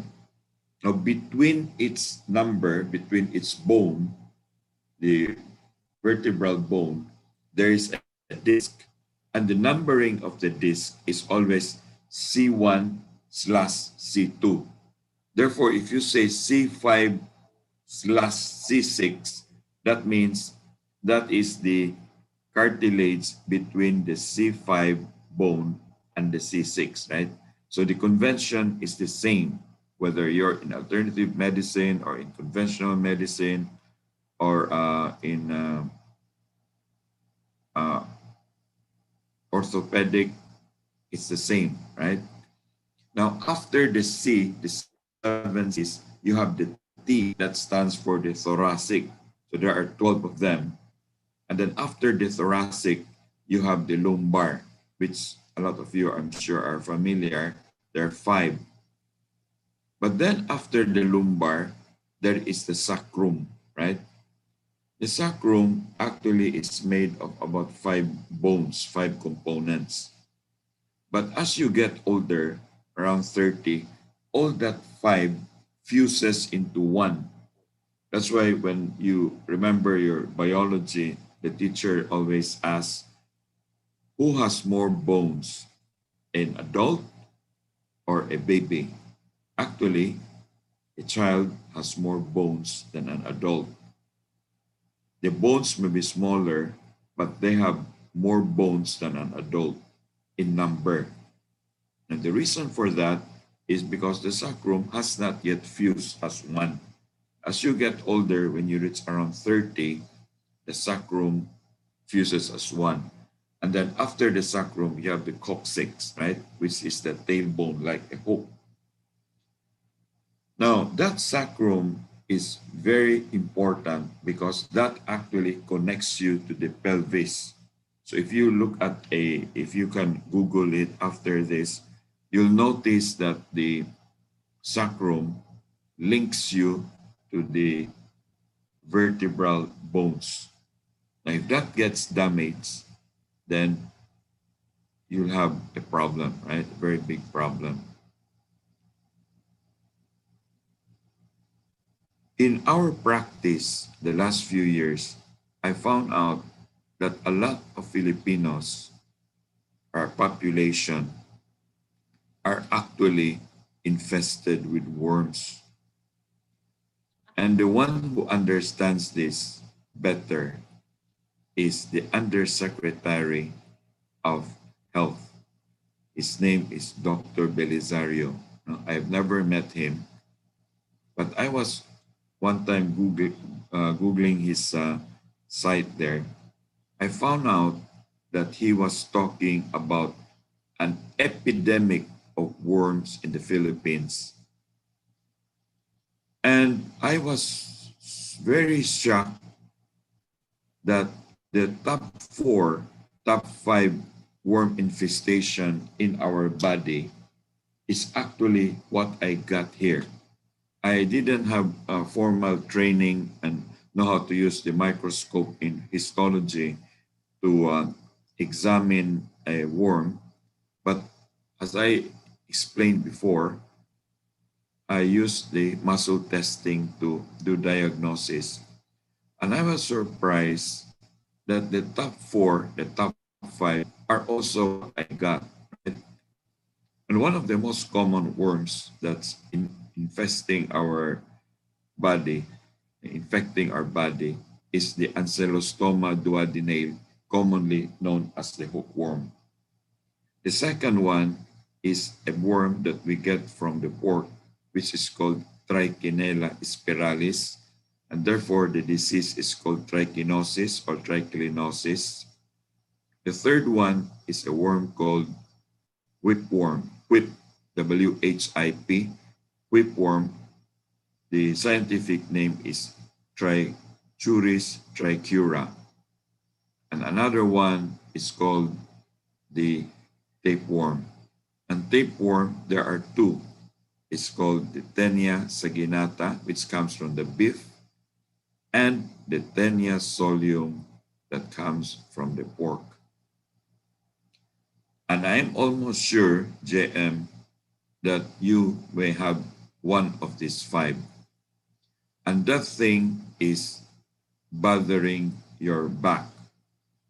Now, if we use the zapper to kill the worm, you will feel better, especially if you drink water. But the zapper cannot reverse the damage in the cartilages and there. Now, if the worm starts to eat up on the bones, then it will affect, you will need another supplement for that to repair the bone, right? And if they have damaged the cartilage, we have to buy bovine cartilage to repair it. But first, we have to identify the parasite that hits there, and then when we kill it, that's the time we do supplement. A lot of the treatment in conventional medicine is to treat it without identifying the parasites. And I can understand because even the RITM in Alabama, which is the Research Institute for Tropical Medicine, failed to diagnose this, right? And if we're able to diagnose it correctly and kill the parasites, we should be able to help address the problem, right? What we normally do is, I will muscle test you later on an individual basis, but this is just to give an idea on how common that is. Right? It's very common. In fact, the reason I learned to treat this because I suffer from that myself about 3 years ago, and I had to do research. And you know, when I get up from a chair, I have to do like this to bend, and then slowly. Before I stand up directly, it's very painful, right? So I have to bend so that I think it unpinches some nerve there, and then I can stand, right? In fact, I'm treating one patient this morning, similar to that, right? But it affects the lumbar. That's called lumbar spondylosis, right?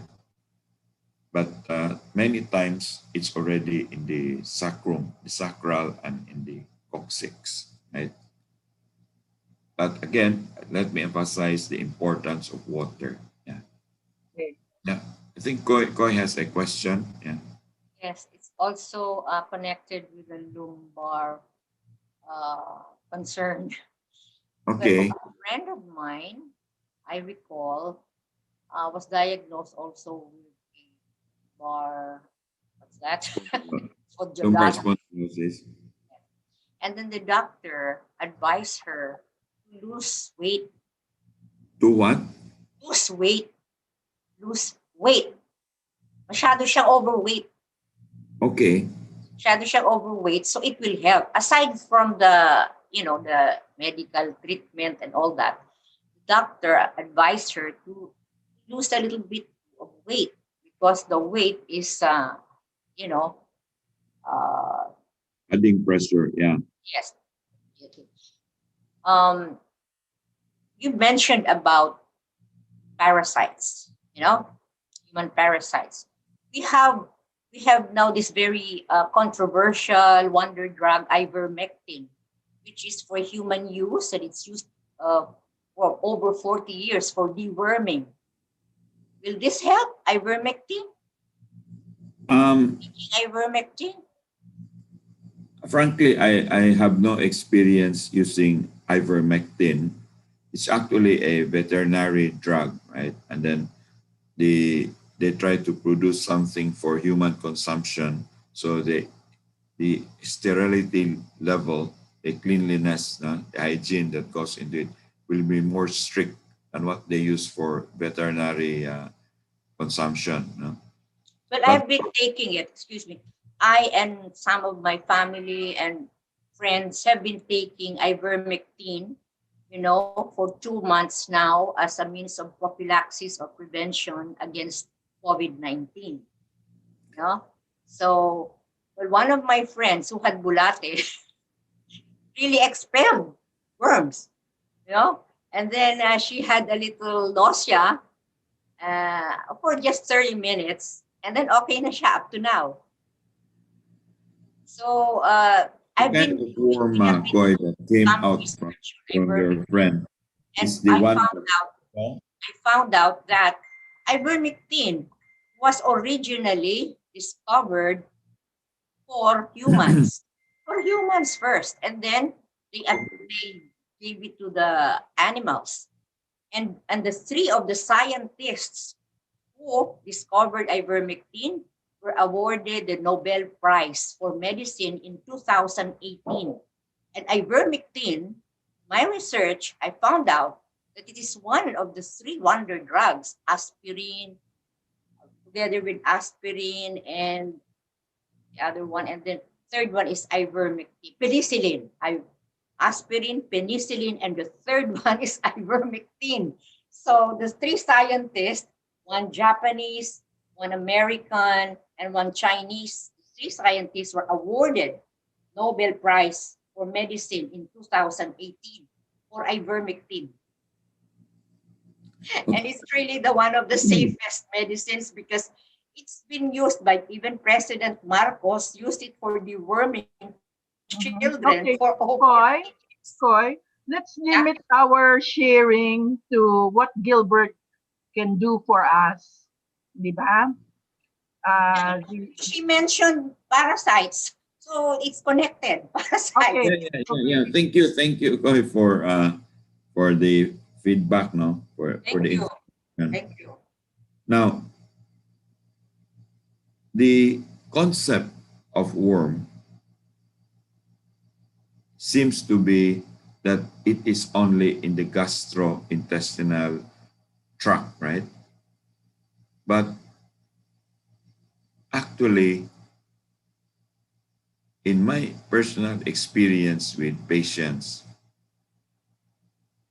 most of it actually are not anymore only in the gastrointestinal tract. It's actually all over, right?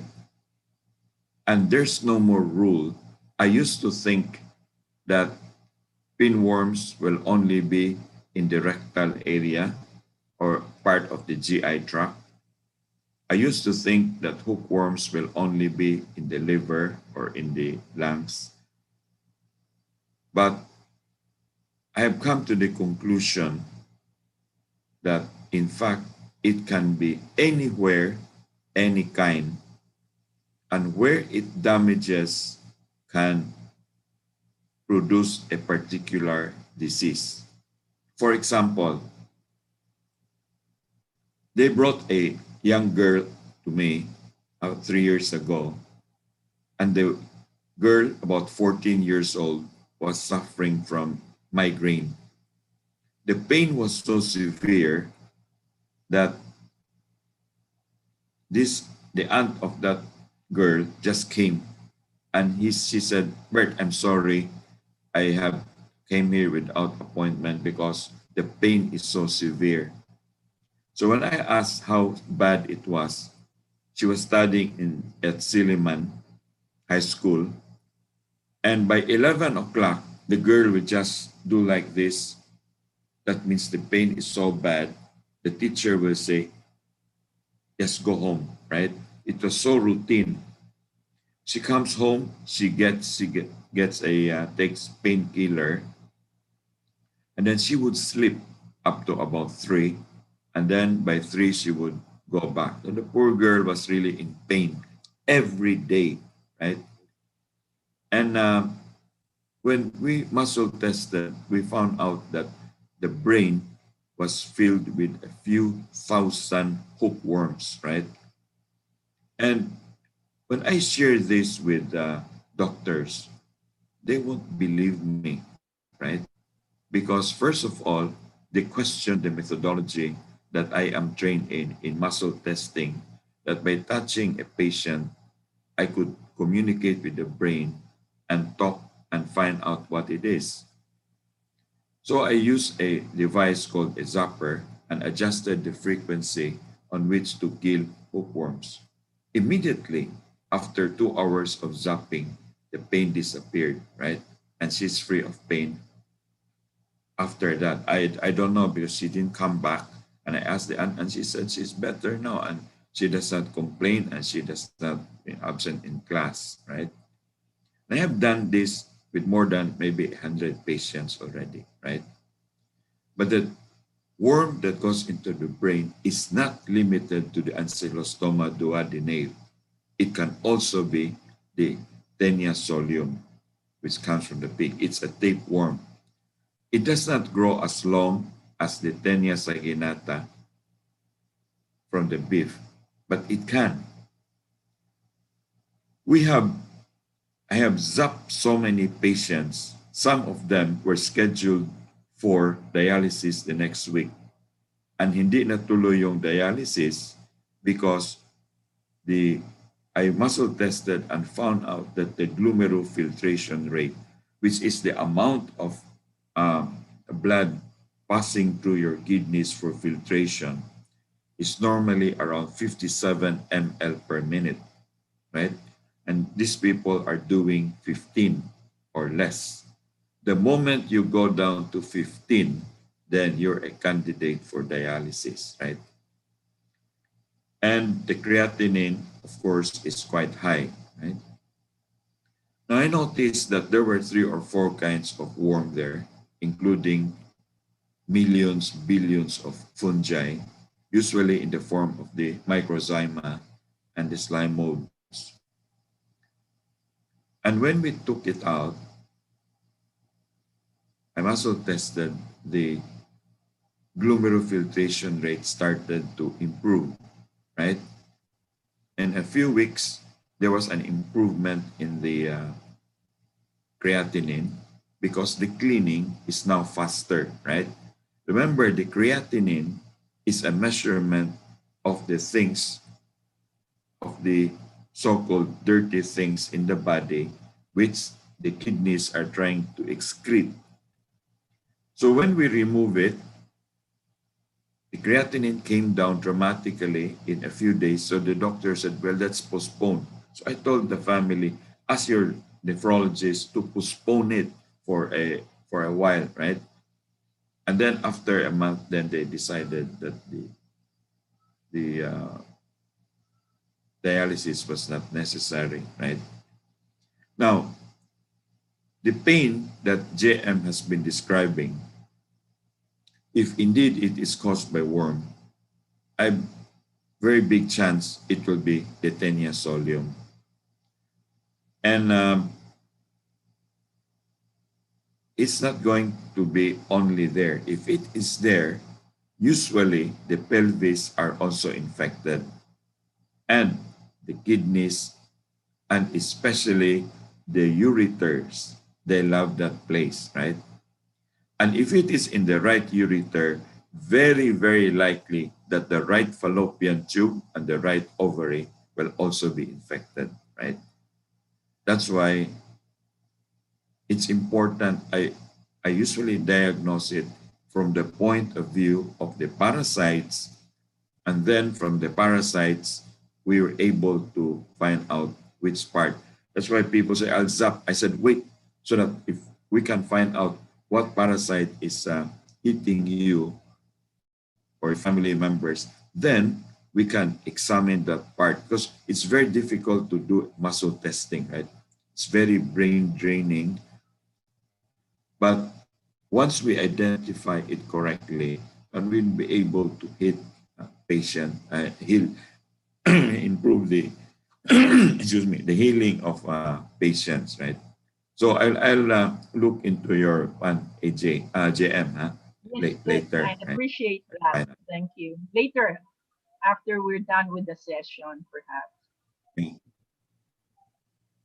So the one that uh, who was sharing si Agnes ba kanina who was sharing who Marisa? was sharing Marisa? no the one who was No, talking Koi. That was Koi. Koi. Koi. Ikoy. I would suspect the one that came out from the friend of Koi, she said that something came out. That is in the gastrointestinal system, right? That's in the GI. But if it's in the liver or in the lungs, it's not so easy to expel, right? Now, why am I reluctant to use drugs to remove worms from the body? First of all, in our training in alternative medicine, we don't like to use chemicals on the body, right? But consulting with several doctors, one of the dangers of using a deworming tablet or capsule is that the taking of that can disorient the worm, right? It's like a the parang mahihilo pala sila and then they start going anywhere. I remember one of the surgeons here, an old surgeon, doctor, told me that during the operation for gallbladder removal, he was called by the surgeon. See, and then when they went there, he was showing them that there was a worm blocking the the bi- the biliary, the tubes in the near the liver, and it was not actually stone that caused the pain on the thing. So I asked some doctors what happened. They said normally when you give a drug to remove worms, they usually use the antihistamine first to calm the worm down, and then only when they give the real deworming capsule. Otherwise, if you give the deworming capsule directly, you might disorient the worm and the worm gets rattled or something, and he'll just go anywhere and cause even more damage. No? So our approach, we have prepared herbal products, no? But unfortunately, our supplier in the US, the Precision Laboratories of Dr. Overman, was closed by the American FDA in 2017. That's why my work becomes heavier now because I have to do the actual killing of the worms using the zapper. Normally, excuse me, we encourage people to just buy the zapper and then do it on their own. But in many cases, when people are zapping with very low potassium and salt, they could suddenly get chest pain, right? That's why once I experienced that, I'm very reluctant to just tell them to do it on their own, right? That's why that keeps us very busy here because I let the patient come to the clinic and really do the zapping on them, right? And most of the time we get instant relief, no, or at least partial relief. Right? So these are all related to parasites, right? Now, if the worm, usually the pinworm, gets into the lungs, you will always have chronic coughing, right? And I got this girl who was about 11 years old, and I think 13 years old. And the older sister brought, and I said, why don't you go to a doctor? And they were laughing. I said, we went there already 11 times this year, right? And we have tested all kinds of antibiotics, right? And we cannot. I said, you go there, and then if you really cannot, then we'll try to do our part, right? I always let them go to the conventional doctors. So finally, we muscle tested, and then we found out that there were hundreds of thousands of pinworm in the lungs, right? So I used the frequency for worms and then killed it, and then wala na. Kasi up to now, they keep thanking that they didn't have to take antibiotics, because antibiotics can only kill bacteria. It cannot kill worms, it cannot kill virus. Now, in relation to talking about, I mean, are there other concerns that? Yeah, Gilbert, may I ask some Go question also? Please go ahead, yeah. I have been constipated for a long time. And I've done everything like drinking 11 to 12 glasses of water, eating a green leafy vegetable, even taking the psyllium fiber, the tea, everything. But I have not had any regular, morning ritual to trip to the restroom. Any advice that you can give besides those that I have been taking? Like I also eat a lot of prunes before, and the water. Yeah, I have been drinking almost 12 glasses of water. Thank you. Okay. One of the best remedies for constipation, of course, is water, right? And the water, you may think, is going to make the stool softer, right? Well, that's true. But the main reason why water is very important for preventing constipation, because the linings of the colon, the water can get into the lining of the colon, and therefore it's easier for the colon to move and do the peristalsis, right? The peristalsis is the involuntary control of the muscles that will move your colon and slowly bring it down, right? So here in the left side, the colon that comes down is called the descending colon. And then from there, it goes all the way to the rectum, the anus. That's called the sigmoid colon, right? So once that thing is hydrated, it's easier for that to move. But as you said, you already took water and you still have a problem with constipation. The next possibility is you may lack salt, right?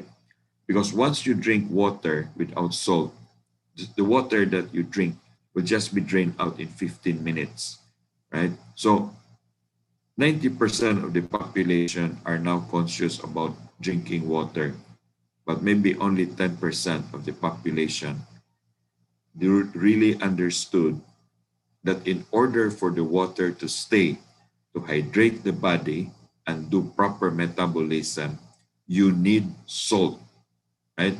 First, the salt contains sodium, and sodium is the water lover. It is the one that retains the water in the body, right? And secondly, the salt contains 60 to 70 minerals that are responsible and helping in the metabolism. Now, if you have salt, make sure you also have potassium, right? Now, if you have constipation problem, do not take the tundan banana, right? Because of all the bananas, the lutundan actually makes the stool harder, right? You only take tundan. And some people, they're not affected. So if you're not, you just take it. But since you're suffering from constipation, then avoid taking tundan. Tundan is highly recommended when you're having diarrhea or LBM, right? And the water, the stool is very soft to soft. Then we want to make it a little bit to solidify it. Then we take tondan.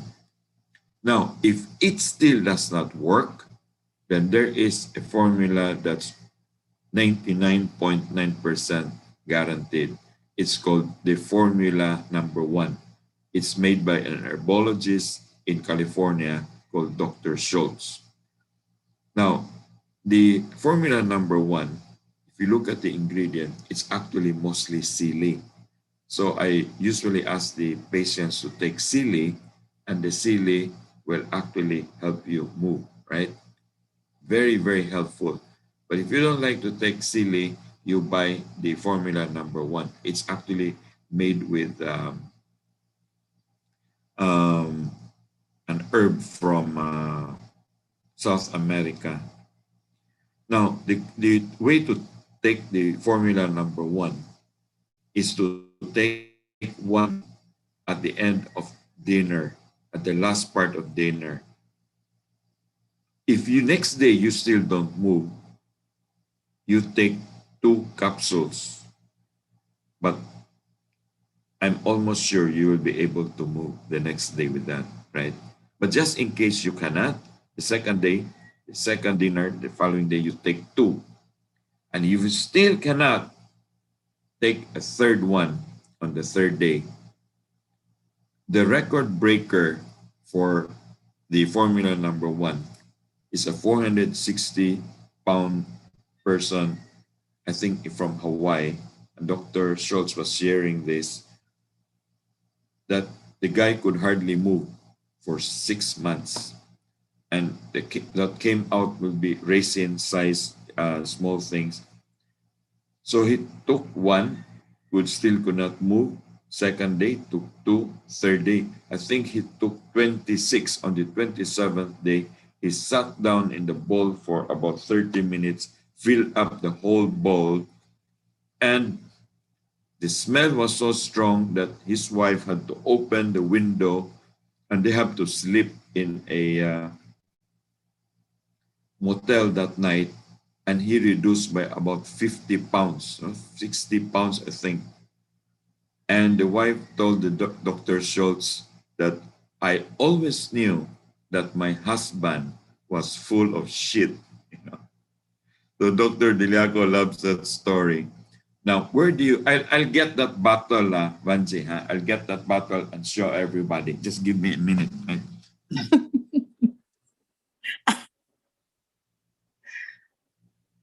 Diba, JM, I was asking you about colonoscopy. Ano nga yun? Colonics. Colonics. Yeah. Yeah, colonics because of that problem of mine. Pero mas maganda yung kuan, yung See sinasabi it ni Gilbert. here. The Dr. Schultz, right? Formula 1. SCHULZES. You can Google it, right? And then Formula 1. Formula number 1. The formula number 2 is for cleansing the colon to prevent diverticulosis, right? Wow. That don't take number 2 if you don't take this one first. This is the first part, right? In order to do a cleansing, colon cleansing, to avoid diverticulosis, diverticulitis, and so you take this, right? Now, this is a big bottle, but this is about 260 capsules. Dr. Diliaco there is selling, I think, the one with 90 capsules, right? Very, very helpful, right? So the ingredients here, I'll read it, is curacao and cape aloe leaf, and then senna leaf, and pod, and then Casoro sagrada, aged bark, then the Oregon grape root, and Hawaiian yellow ginger root, which is the same as our dulao, and then garlic bulb, and of course the habanero pepper, which is our buyo, right? So you You take only one, only one. Don't you you will take only one take that at the end of the At night. At the end of dinner. don't take before After going to bed, dinner. and with a don't full take glass of water. no take it. You can take it with your meal. The last part when you're about to end the meal. Do not attempt to take two. The next day you might be in the office and you cannot control it, right? So some people went directly and they could not control, Oh. and there, right? So I had a patient who was there in the supermarket, and he created some kind of a scene there because wala na, he could not control, right? Okay, But so that's you will formula number one. you will only take that if you are Constipated. if you have No, not moved to if you, for say a couple of days, hindi naman every day for me, yan. I have no. For me, I took it every day. I took it every day now, right, to improve. Pwede rin every I, day. I'm constipated because I underwent radioactive treatment for my thyroid, so metabolism is slow. So I take this, right. Older people, my mother who lived up to 101, Wow. when the problem when she was already mga 96. So I gave her this one every day, right? Yeah. So there's number two. Number two is more complicated, that's later on we'll go into that. Now, when one Gilbert, of the, yeah, go ahead. I check it out in Lazada. It's available. Yee! How many Okay, tablets? that's good. That's How many? It's worth 2,150 a bottle, 90 vegan capsules. Oh, 3 months. yeah. Good for 3 months. Now, if you don't need it, if you go back to normal na, it's up to you na, no? But the purpose of this actually is to condition the colon into going into peristalsis, right? So once the habit, the rhythm there is back to normal, then you may or may not take it, right? It's just, yeah. Pickle Gilbert, you continue to use it because not anymore because of the habit is not there. What's the other reason why are you? No, I am now hypothyroid, right? Because of the radioactive treatment on my thyroid, which I regretted. That's why one of the reasons I learned this, and I always advise people, don't go into surgery or radioactive treatment, right? Because it's very convenient for the doctors to give you radioactive, and yet it affects you for the rest of your life. You become dependent on hormones, right? They use drugs and everything. And there are ways to deal with hyper and hypothyroidism in alternative medicine, right? Now, having talked about constipation, allow me to share a little bit, right? When you buy rice, when you eat rice, the rice that we're eating is very puti, right? It's very white, it's very clean. And that is not good because when you harvest the rice, there is a shell, right? It's covering it. And then when you mill it, they remove that, right? What's the term for that? The rice hull, right? They remove the rice hull. After you remove the hull, there's still a rough surface there, which they call the bran, right? BRAN. That bran contains a lot of vitamins It's very important for the body. So they still mill that, they call that a polisher, to make it very white, right? Now, it doesn't matter what the variety of rice is, whether it's white or red or whatever color. The important thing is not to take the polished rice. Take the whole grain. They would call it whole grain or half grain or unmilled. They have so many terms. But the important thing is that bran is still stays in the rice. Now, in the last 30, 40 years, nobody likes to eat they got so used to taking the polished rice, what the ones that we normally serve at the table, and everybody forgot about unpolished rice, right, or whole grain rice. So both the suppliers and the consumers develop a preference for polished rice rather than unpolished rice. The young people here at home, they don't like the unpolished, they prefer this. It took me a while to develop a habit of getting the unpolished rice. If you take polished rice, you're taking pure starch. If you keep doing that, the starch will just line up your colon. And when it sticks there, you will know, because the older you grow, the smaller will be the diameter of your faces, right? The stool will become smaller until it will become pencil-like. That's already a warning, right? Because that means the effective diameter, the space inside the colon has become small, right? That will increase greatly your chance to get cancer of the colon, right? And so we want to remove that lining there. And that is where you need to take another one. They call it the formula number 2, no? And that is it's made of bentonite clay.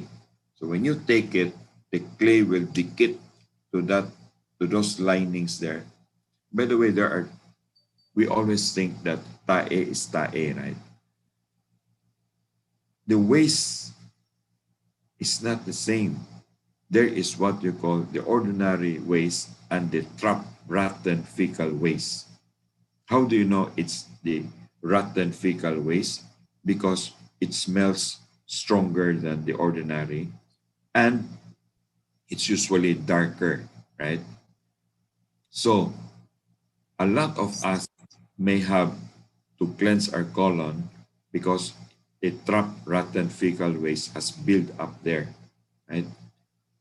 And when you have more trapped, rotten, fecal waste, not only do you have a problem with the colon later on, you'll have fungal infection there that can leak out and then probably go into the brain, into the ovary, the uterus, to the breast, and that increases the chance of developing cysts, right? And so when we have all this development, we normally try to remove the trapped waste there in the colon by taking the formula number 2 that will stick. They will usually stick there, and then it will slowly peel off, right? The trapped, rotten, fecal waste until the diameter is restored, right? In that area. But to do that, let's start with making sure that we get proper bowel movement, regular bowel movement. Now,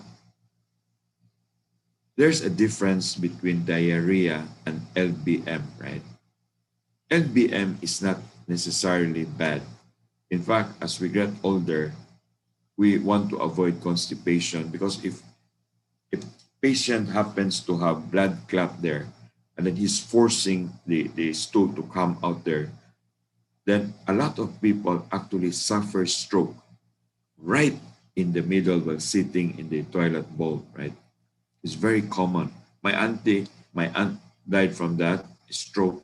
And she was sitting there because she was admitted to the hospital, and they asked her to go on a diet, and very little water was given to her, and they only look at her. She went in Friday, and then she was supposed to be examined by the doctor. Meanwhile, the water intake was so low, and she had a hard time moving, and then she was already having existing clots in the system. And once that clot is dislodged and blocks something in the brain, then that becomes a stroke. If that clot blocks something in the heart artery, then it becomes a myocardial infarction, right? So these are the things we want to avoid. But then going back to the colon, it's important to take rice that is not, that's half milled, right? Rather than whole milled. Now, why is it that the half milled is more expensive than the well milled rice when in fact the manufacturing process is less? You would have said, since you don't have to remill it, polish it, why are you selling it more expensive? And second, why are people preferring to buy the well-milled rice? The reason is that from both sides, the ones who buy the half-milled notice that the rice will not last long because the oil that's covering the rice in the bran, the outer covering, contains some oil, and then it will oxidize. In 2 to 3 months, the rice starts to become rancid. From the side of the supplier, they prefer to mill it, polish it, because it can last for a year. If they store it, it becomes rancid and nobody, then that becomes a loss on their part. To offset this problem, the manufacturers, if you watch closely, you go to Robinson's or all these supermarkets, you'll notice that the half-milled rice are placed in a plastic bag, very crumpled. They remove the oxygen there to avoid oxidation. So it's vacuum packed, right? So it's very tight. Now, if it's not vacuum packed, you have to consume it as within a certain number of weeks, right? Otherwise, it becomes rancid. But if it's vacuum packed, then the oxidation process is slowed down, and therefore you can keep it up to maybe 6 or even a year, depending on the date there. They usually put a date. So it's good to know. Now, people always think that half milled has to be red. No, they're also yellow. It's actually the white rice, but you mill it, then it becomes very puti, right? Okay. Gilbert, Yes. Chona has raised her hand, but Yeah, please. before Chona, may I just quickly insert on the subject of Formula One and Formula Two? Um, does Dr. Diviaco have supplies for this? Does he sell? Um, yeah, actually, Dr. Deliaco, you have the number already, no? Yes, yes. With the secretary. Yeah, so everybody has the number. Try to call him. Sometimes they may run out of stock. But as I said, this is the big one, no? Because but there's a smaller one, the one that you said 2,000. 90 capsules. That's 90 capsules, right? So I also encourage everyone to buy the book of Dr. Deliaco. I think he has raised it up to about 1,000. I was telling, back it used to be 700, 600. He said, you know, Gilbert, when people buy it at 600, they don't read it, you know.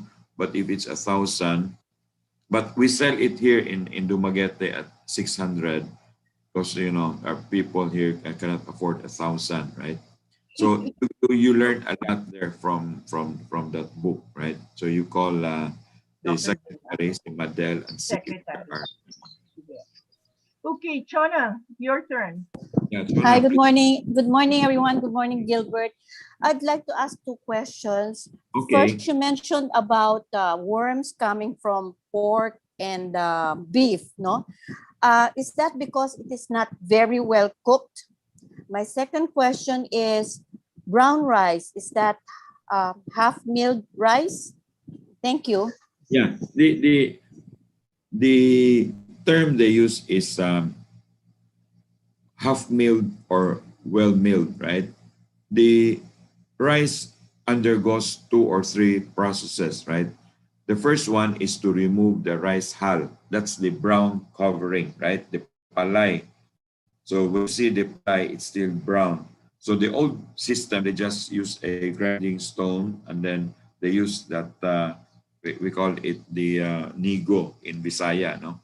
Where you put it then and let the wind blow the rice hull, right? Then the second process is to mill, to polish it, right? And what you're actually removing is a very healthy element of rice. The problem is if you keep it too long, it gets rancid. That's why the suppliers are encouraged to polish it. It's because it uh, turns rancid, right? That's the real reason, right? So, and then especially young people, they get so used to the taste of polished rice that they no longer like the unpolished, right? But for those who get used to the unpolished, I don't even like to eat the white polished rice anymore. And so much the How better about the how red about one. in the cooking? You said the worms come from beef and pork. Is it because they are not cooked very well? Um, it's very hard to kill worms. You know, the worms comes in two forms, right? The eggs of the worms are called cysts, C-Y-S-T, the same spelling as when you develop cysts in the body. And it's very hard to kill them. And based on experiments, even people working in the restaurants, you need to clean your hands very, very well, right? And most of the time, the worm says he goes to the toilet and then uses toilet paper. How do you know, right? They're working in all this fast food and they're in a hurry. And it's very hard. You get the cyst, then it can grow inside, right? So even the zapper, which is already very strong, the zapper that we're using with Dr. Deliaco is already quite strong, cannot even kill the cysts. It can kill the adult worms, right? That's why I have to wait. After 2 days, we zap again, and then it hatches, and then we kill again. But once it's inside that shell, that egg, is very hard to kill, right? All of them. The Ancylostoma duodenale, the Trichuris trichura, the Tenia solium, Tenia saginata. You cannot kill them with the zapper. You really have to let it hatch and then kill it, right? Thank you. Gilbert, ako may isang question pala. So you talked about Formula 1 and Formula 2. Okay. Formula 2 is for colon cleansing, Uh-uh.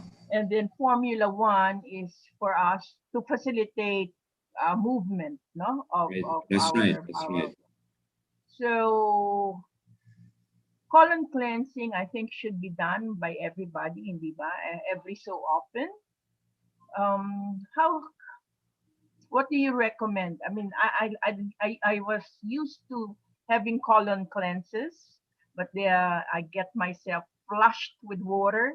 Remember, there's this colon Yeah, yeah. cleansing machine. But that was when I was years younger, in my 30s. But I've stopped that already because I've heard all sorts of negative things about it. Now That's that right. I now that this colon cleansing formula of Dr. Schultz, which is very natural too, how would you recommend that I use this? Because I feel that because I've stopped colon cleansing for quite some time, and then I've also been eating white rice in the past year, like anything.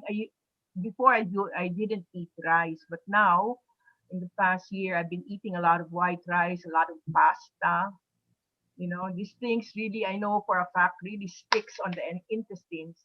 I'd like to go into a colon cleanse. What would you say I should do? First, I do my Formula One. Once it's normalized, I can go now into Formula Two. How does it work? Yeah, the Formula 2 is taken in 30 days, right? But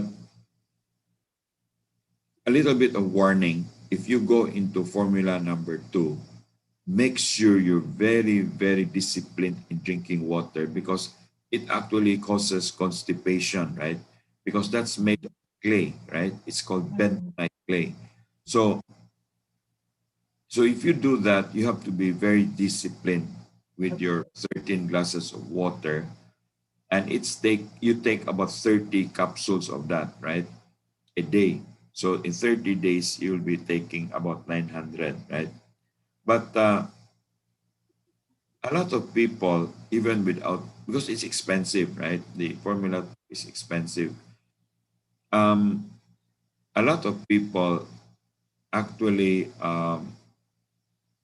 improve the size of their lumen, right? Lumen refers to the space, right?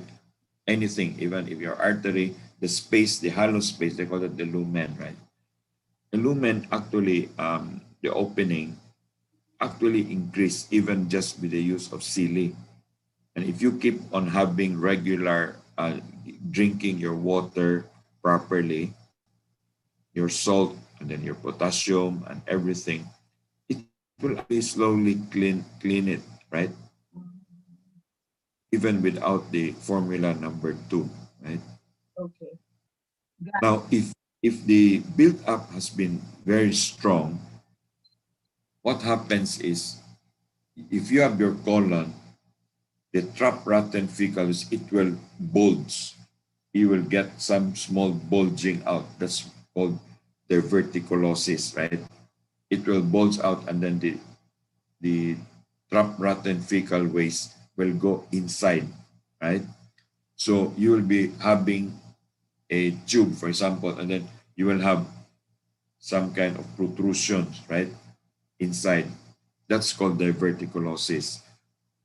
Now, if that thing gets inflamed and then it breaks there, that's called diverticulitis, right? So you could have a ruptured diverticulitis and you may need an emergency operation.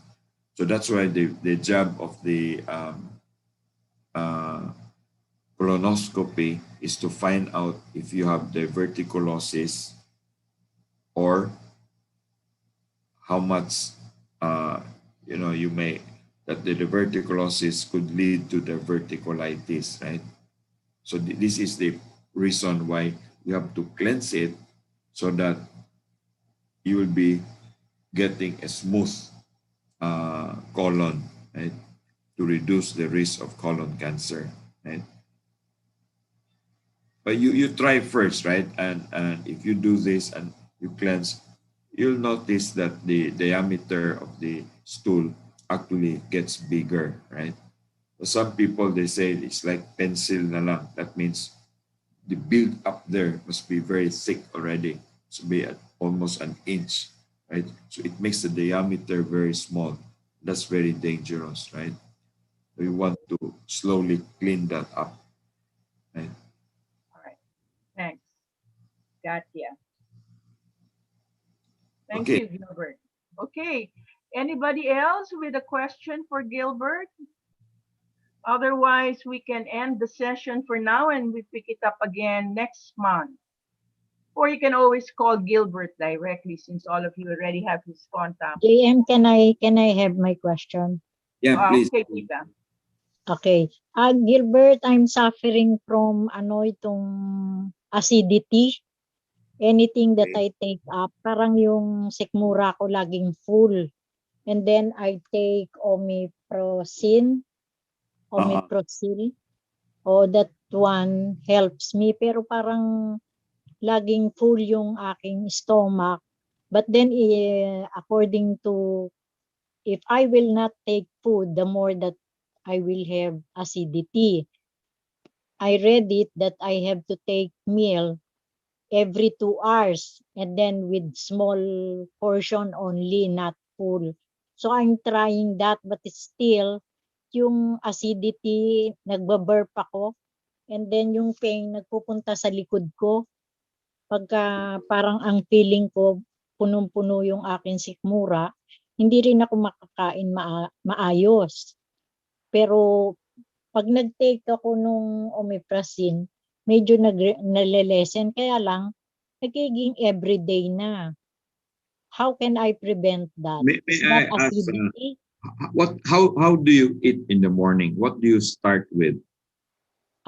With pandesal and Coffee? formerly I'm taking coffee. Now I put out the coffee because I think the coffee give me the acidity more eh. So I stopped the coffee. Now I'm taking luya, yung salabat. Okay. Oo. But the salabat at the beginning of the day? Around 10 o'clock. Around 10 o'clock. Okay. What is important is that when we wake up, we try to hydrate our body, no, with Yes, with water. water, and then we take salt. Do you feel like vomiting after you take the water and the salt? No naman. No Wala. naman. I don't feel. Okay. Para lang food. Right now, I'm muscle testing you. Your stomach actually is very alkaline. It's not acidic.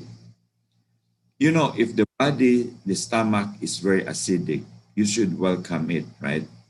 The problem is actually the people who suffer from so-called hyperacidity are actually suffering from hyperalkalinity. God designed our stomach to have a pH of about 2.2. It's very acidic. Now, once you take in food like coffee or soft drinks or fruits that are sour, even the lakatan, immediately the body converts, fights it, and makes the stomach alkaline instead of acidic. Alkaline. The thing is to take fruits when you wake up, when for breakfast, you take fruits that are sweet fruits like ripe mango, not the green mango, ripe mango, ripe papaya, ripe saging, or watermelon. No? Not the cantaloupe, the watermelon, the pakwan. No? Once you take it, then the stomach becomes even more acidic. Now, you're ready to accept anything. Lettuce, rice, sardines, whatever, then it will start digesting. If you start the day with coffee, it will make the stomach alkaline. An alkaline stomach cannot digest food properly. The undigested food starts to produce gas after 2 hours. And that gas expands inside. That's why causing people to have difficulty breathing or a simulated heart attack. That's why you feel pain at the back because it's pushing. Yeah. Now, to do that, you have to break that cycle, right? Because if you take something to make the stomach alkaline, then you cannot digest the next meal. You may get some relief, but then the cycle continues. The idea is to break from that cycle and go back to the irregular and allow the body to do. Now, there are supplements that they sell to help build a acid, but do it first on a natural way. No, so take fruits first. Fruits Fruits will make the stomach acidic. with sweet. Yeah. Then Oo. it's very common also among patients that a patient has the H. pylori. When you get the H. pylori bacteria, it's going to plug the villi and the microvilli from producing the hydrochloric acid and the pepsonine. Once you kill, I had a patient, a 75-year-old man, and he had heartburn and all this, and they gave him a some medicines for the heart. And the daughter, who's our employee, brought her papa there, right? When I muscle tested, it turned out to be H. pylori, a lot of H. pylori, more than 100,000. Now, if the H. pylori builds up to millions, then you get cancer of the stomach. In fact, it's established. The causation, the correlation is already almost, they already consensus that it's the cause of stomach cancer, one of the causes at least, right?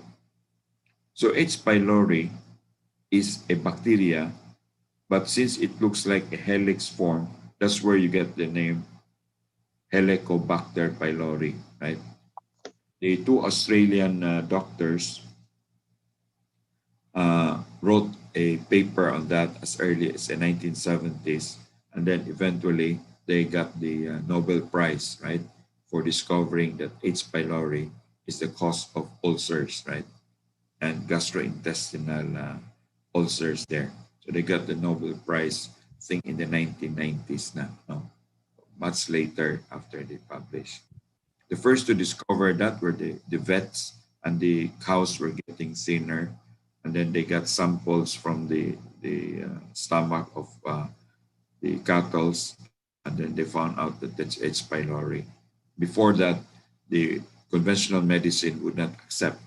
Now, if you have that, then it's important to remove the H. pylori, and then once you kill it, then it can produce acids back, and then your problem would be.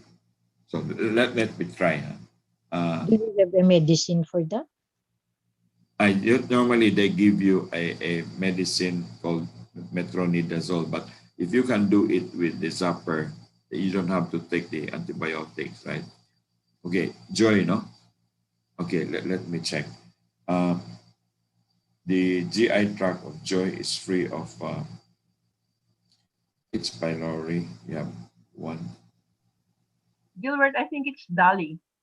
Dali. Okay. Dali. Dali. You know, the correct Dali name Reyes. is Dolores Reyes. Dolores Reyes. Dolores Reyes. May I see your face again? Yeah.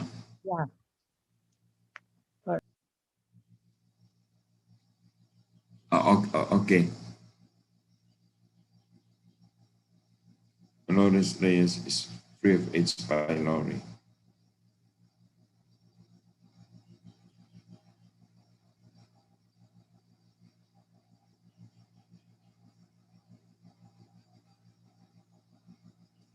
The duodenum is free of H. pylori. The stomach is free of H. pylori. Yeah, you have H. pylori. You remove that, and then you'll be okay now. Yeah. So how do you remove that? Tita, unmute yourself. Tita Dali, muted po kayo. Yeah.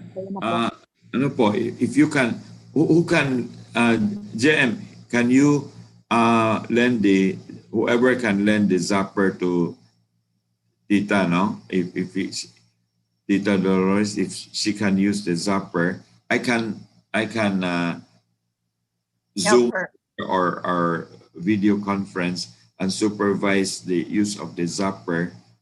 So I can water, salt before using it.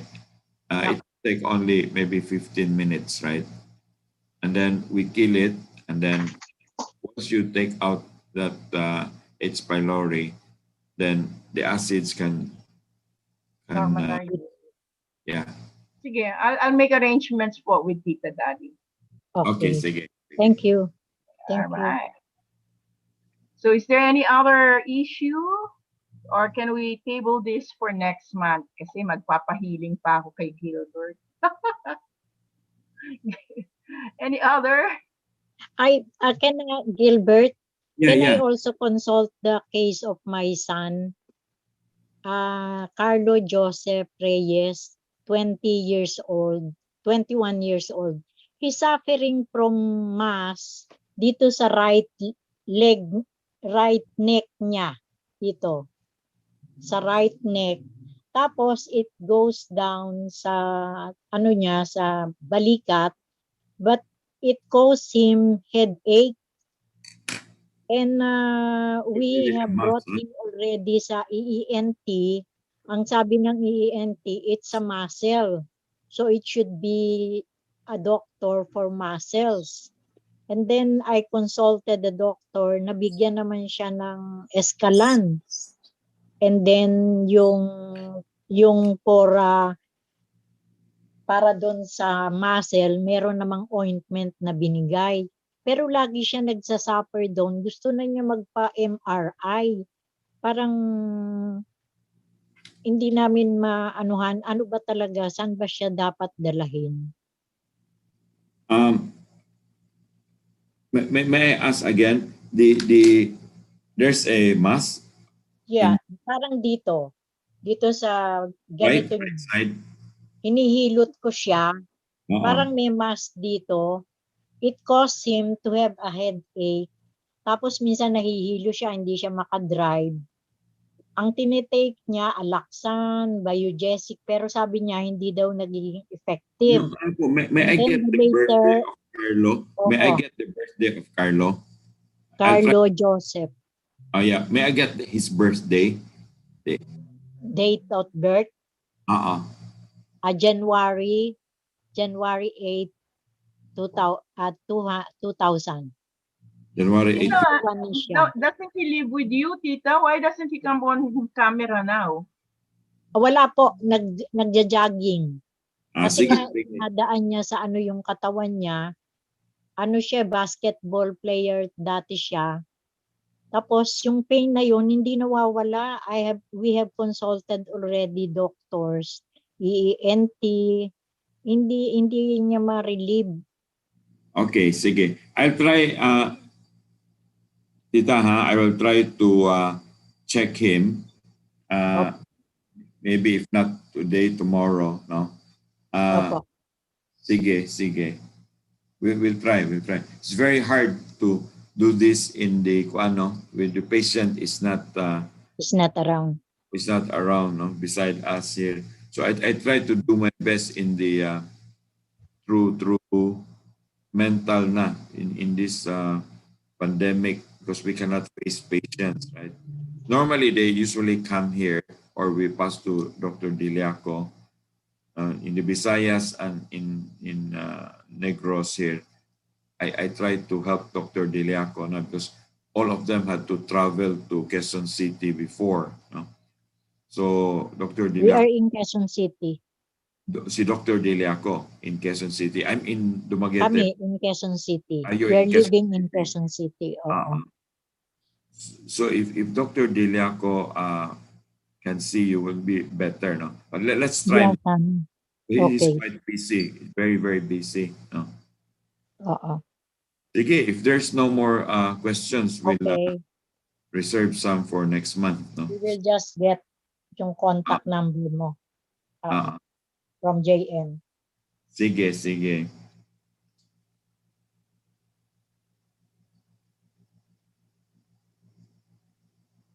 Gilbert, do you still have the energy to look into my case? Or you want Sige, we'll do it na lang. We'll do it tomorrow na lang. Tomorrow. Sige.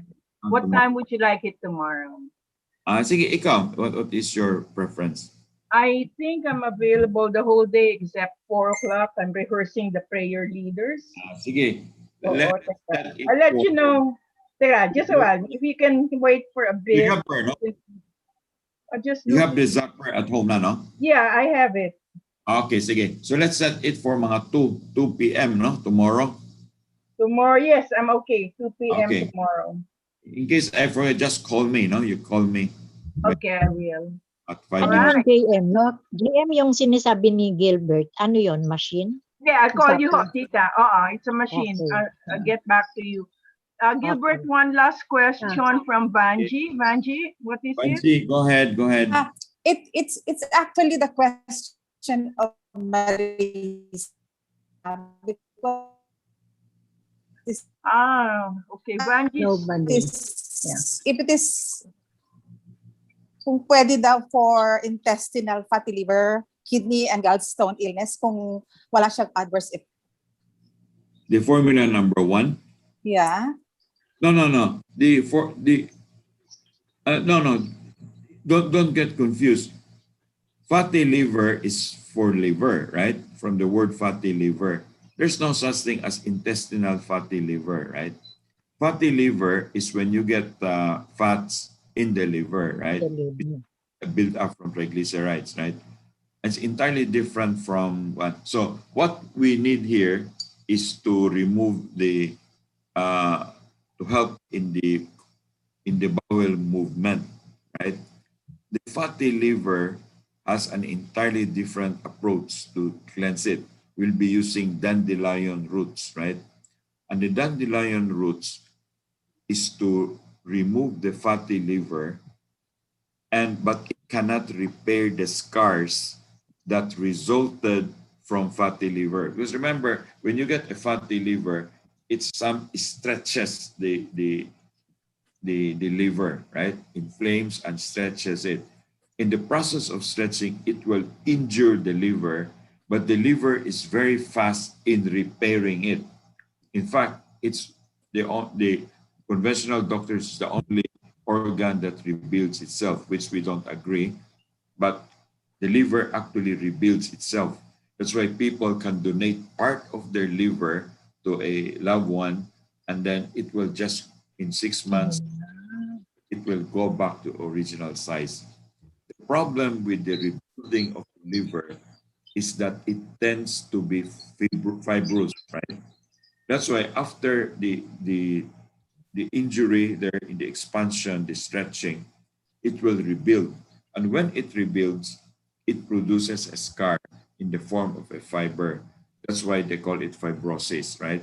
So when the liver, the fiber itself is not a threat to the liver, but it displaces the good cells, the hepatic cells. So in other words, if, example, you have 100 working cells in the liver, 1%, one of them gets injured, and then it rebuilds, the rebuilt tissue can no longer function as the liver's ordinary function of being the chemistry factory of the body. Then you get another fatty liver, expands, it stretches, repairs, until probably you'll be left with only 35 out of 100, right? And when you get into that stage, then the liver already starts to break down. You already know that the symptoms, the SGPT gets very high. Now, to remove the fatty liver, first identify what causes it. Is it HEPA A? Is it HEPA B? Is it HEPA C? You can identify the virus. You can remove it by using the Virex, but it's not available, so you can use the zapper. Or you can use papaya leaves, because papaya leaves kills all kinds of virus, including the COVID-19, right? Or you can use virgin coconut oil. Now, if it's caused by a spirochete, which is very common, or a mycoplasma bacteria, you also kill it. with the mycoplex or the zapper again. Now, once you kill the parasites that cause the infection in the liver, then the second part is to take the dandelion roots to remove the fats from the liver, which again, doctors say once it's there, you cannot. But we have done it with hundreds and hundreds of patients. By taking dandelion roots capsules, you can cleanse the liver, but it still not repair the fibrous part of the liver. You need another preparation for that. It's called milk thistle, both of which are flowers in the temperate countries, and they're just weeds there, right? But they get the roots, cleanse it properly, turn it into capsules. One is for removal of fats to repair the fatty liver, and one is to repair the damaged cells in the fibrosis. Because if the fibrosis keeps on invading, if you get too much fibrosis in this liver, then it will develop into cirrhosis, right? Meaning already a breakdown in the liver. And then the next stage is already a cancer of the liver. So we don't want to go through that. When it's still new, first identify whether you have HEPA A, B, or C, kill the parasites or the virus there that causing the infection, and then repair the fatty liver, and then repair the fibrosis, and then you go to a healthy functioning liver. Okay. Gilbert, this is Cora Padua. I have Okay. a case of fatty liver, and I have just my blood chemistry the other week. Can I send it to you, the results? Just tell me what's the SGPT now. Let me check if I can get it right. I do not have it right now. Have It's it on right this cell phone that was sent to me by the laboratory. 10, 20, 30, 40, 50, 60, 61, 62, 63. Your SGPT now is about 63. It's quite elevated, right? 10, 20, 40, 50, 60, 61, 62, 63. Your left lobe is fatty liver of about 1, 2, 3, 4. 4%. The right lobe is about 1, 2, 3, 4, 5, 6, 7, 8, 9, 9. So overall, the fatty liver is 1, 2, 3, 4, 5, 6. So you have overall in you have 6% fatty liver. So the right lobe is about 62% of the weight of the entire liver. 9% of it is already fatty, and then the other one is about 4%. So how do you get the 6%? You multiply the weight, the 62% times the 9% plus the remaining 38%, you multiply by the 4%, then you get the weighted average, which is about 6%. Okay, so you get dandelion roots, right? You can Google it or you can get it from just say dandelion roots, right? Go into deeper and deeper diagnosis, right? Let's find out whether you have HEPA A, B, and C, right? We'll set some time. Text me, huh? Okay. I'll just send you the complete blood chemistry that I had. Sige. Okay. You have to remind me, huh? You have to remind me, and then we'll set up a Zoom conference individually so we can. Oh yes, I will ask JM regarding your. Where can I send it? Sige, you ask. Sige. He's, JM, I'll give just the number. He's also on Viber with that number. Okay. Okay. Right. Sige. So, guys, shall we all unmute and and open our videos and say namaste to Gilbert? Come on. Open up your pictures and say thank you. Thank So make the you. eye. 1, 2, 3. Thank you, Gilbert. Thank you, Gilbert. Gilbert. God bless you, Gilbert. Thank you. God bless you. All right. Thank Thank you. you. Thank you, Gilbert. JM. Thank you. And Okay. thank you too Take care, for take care, organizing. everyone. Take care. Yeah, thank you. See you next month for another Yeah. session with Gilbert. And of course, Wow. if you have grandchildren or children the ages 9 to 12 and want to enroll them for the sharing Meditation. meditation, just get in touch with me, okay? Bye, thank you. Okay, I'll take send care. the link Thank now. you. Thank I'll you. expect your call tomorrow, Yeah, Jen. for tomorrow. I'll set up the Zoom. I'll set it up for tomorrow. Sige, Hi, sige. JM. Thank you, everybody. Salamat. Thank you, Hi, Gilbert. JM. That's my mom. My mom is also Hello, here. mommy. Lily Magalona. Yeah. Yeah. She's That's your mom. yeah, Oh, yeah, oh yeah.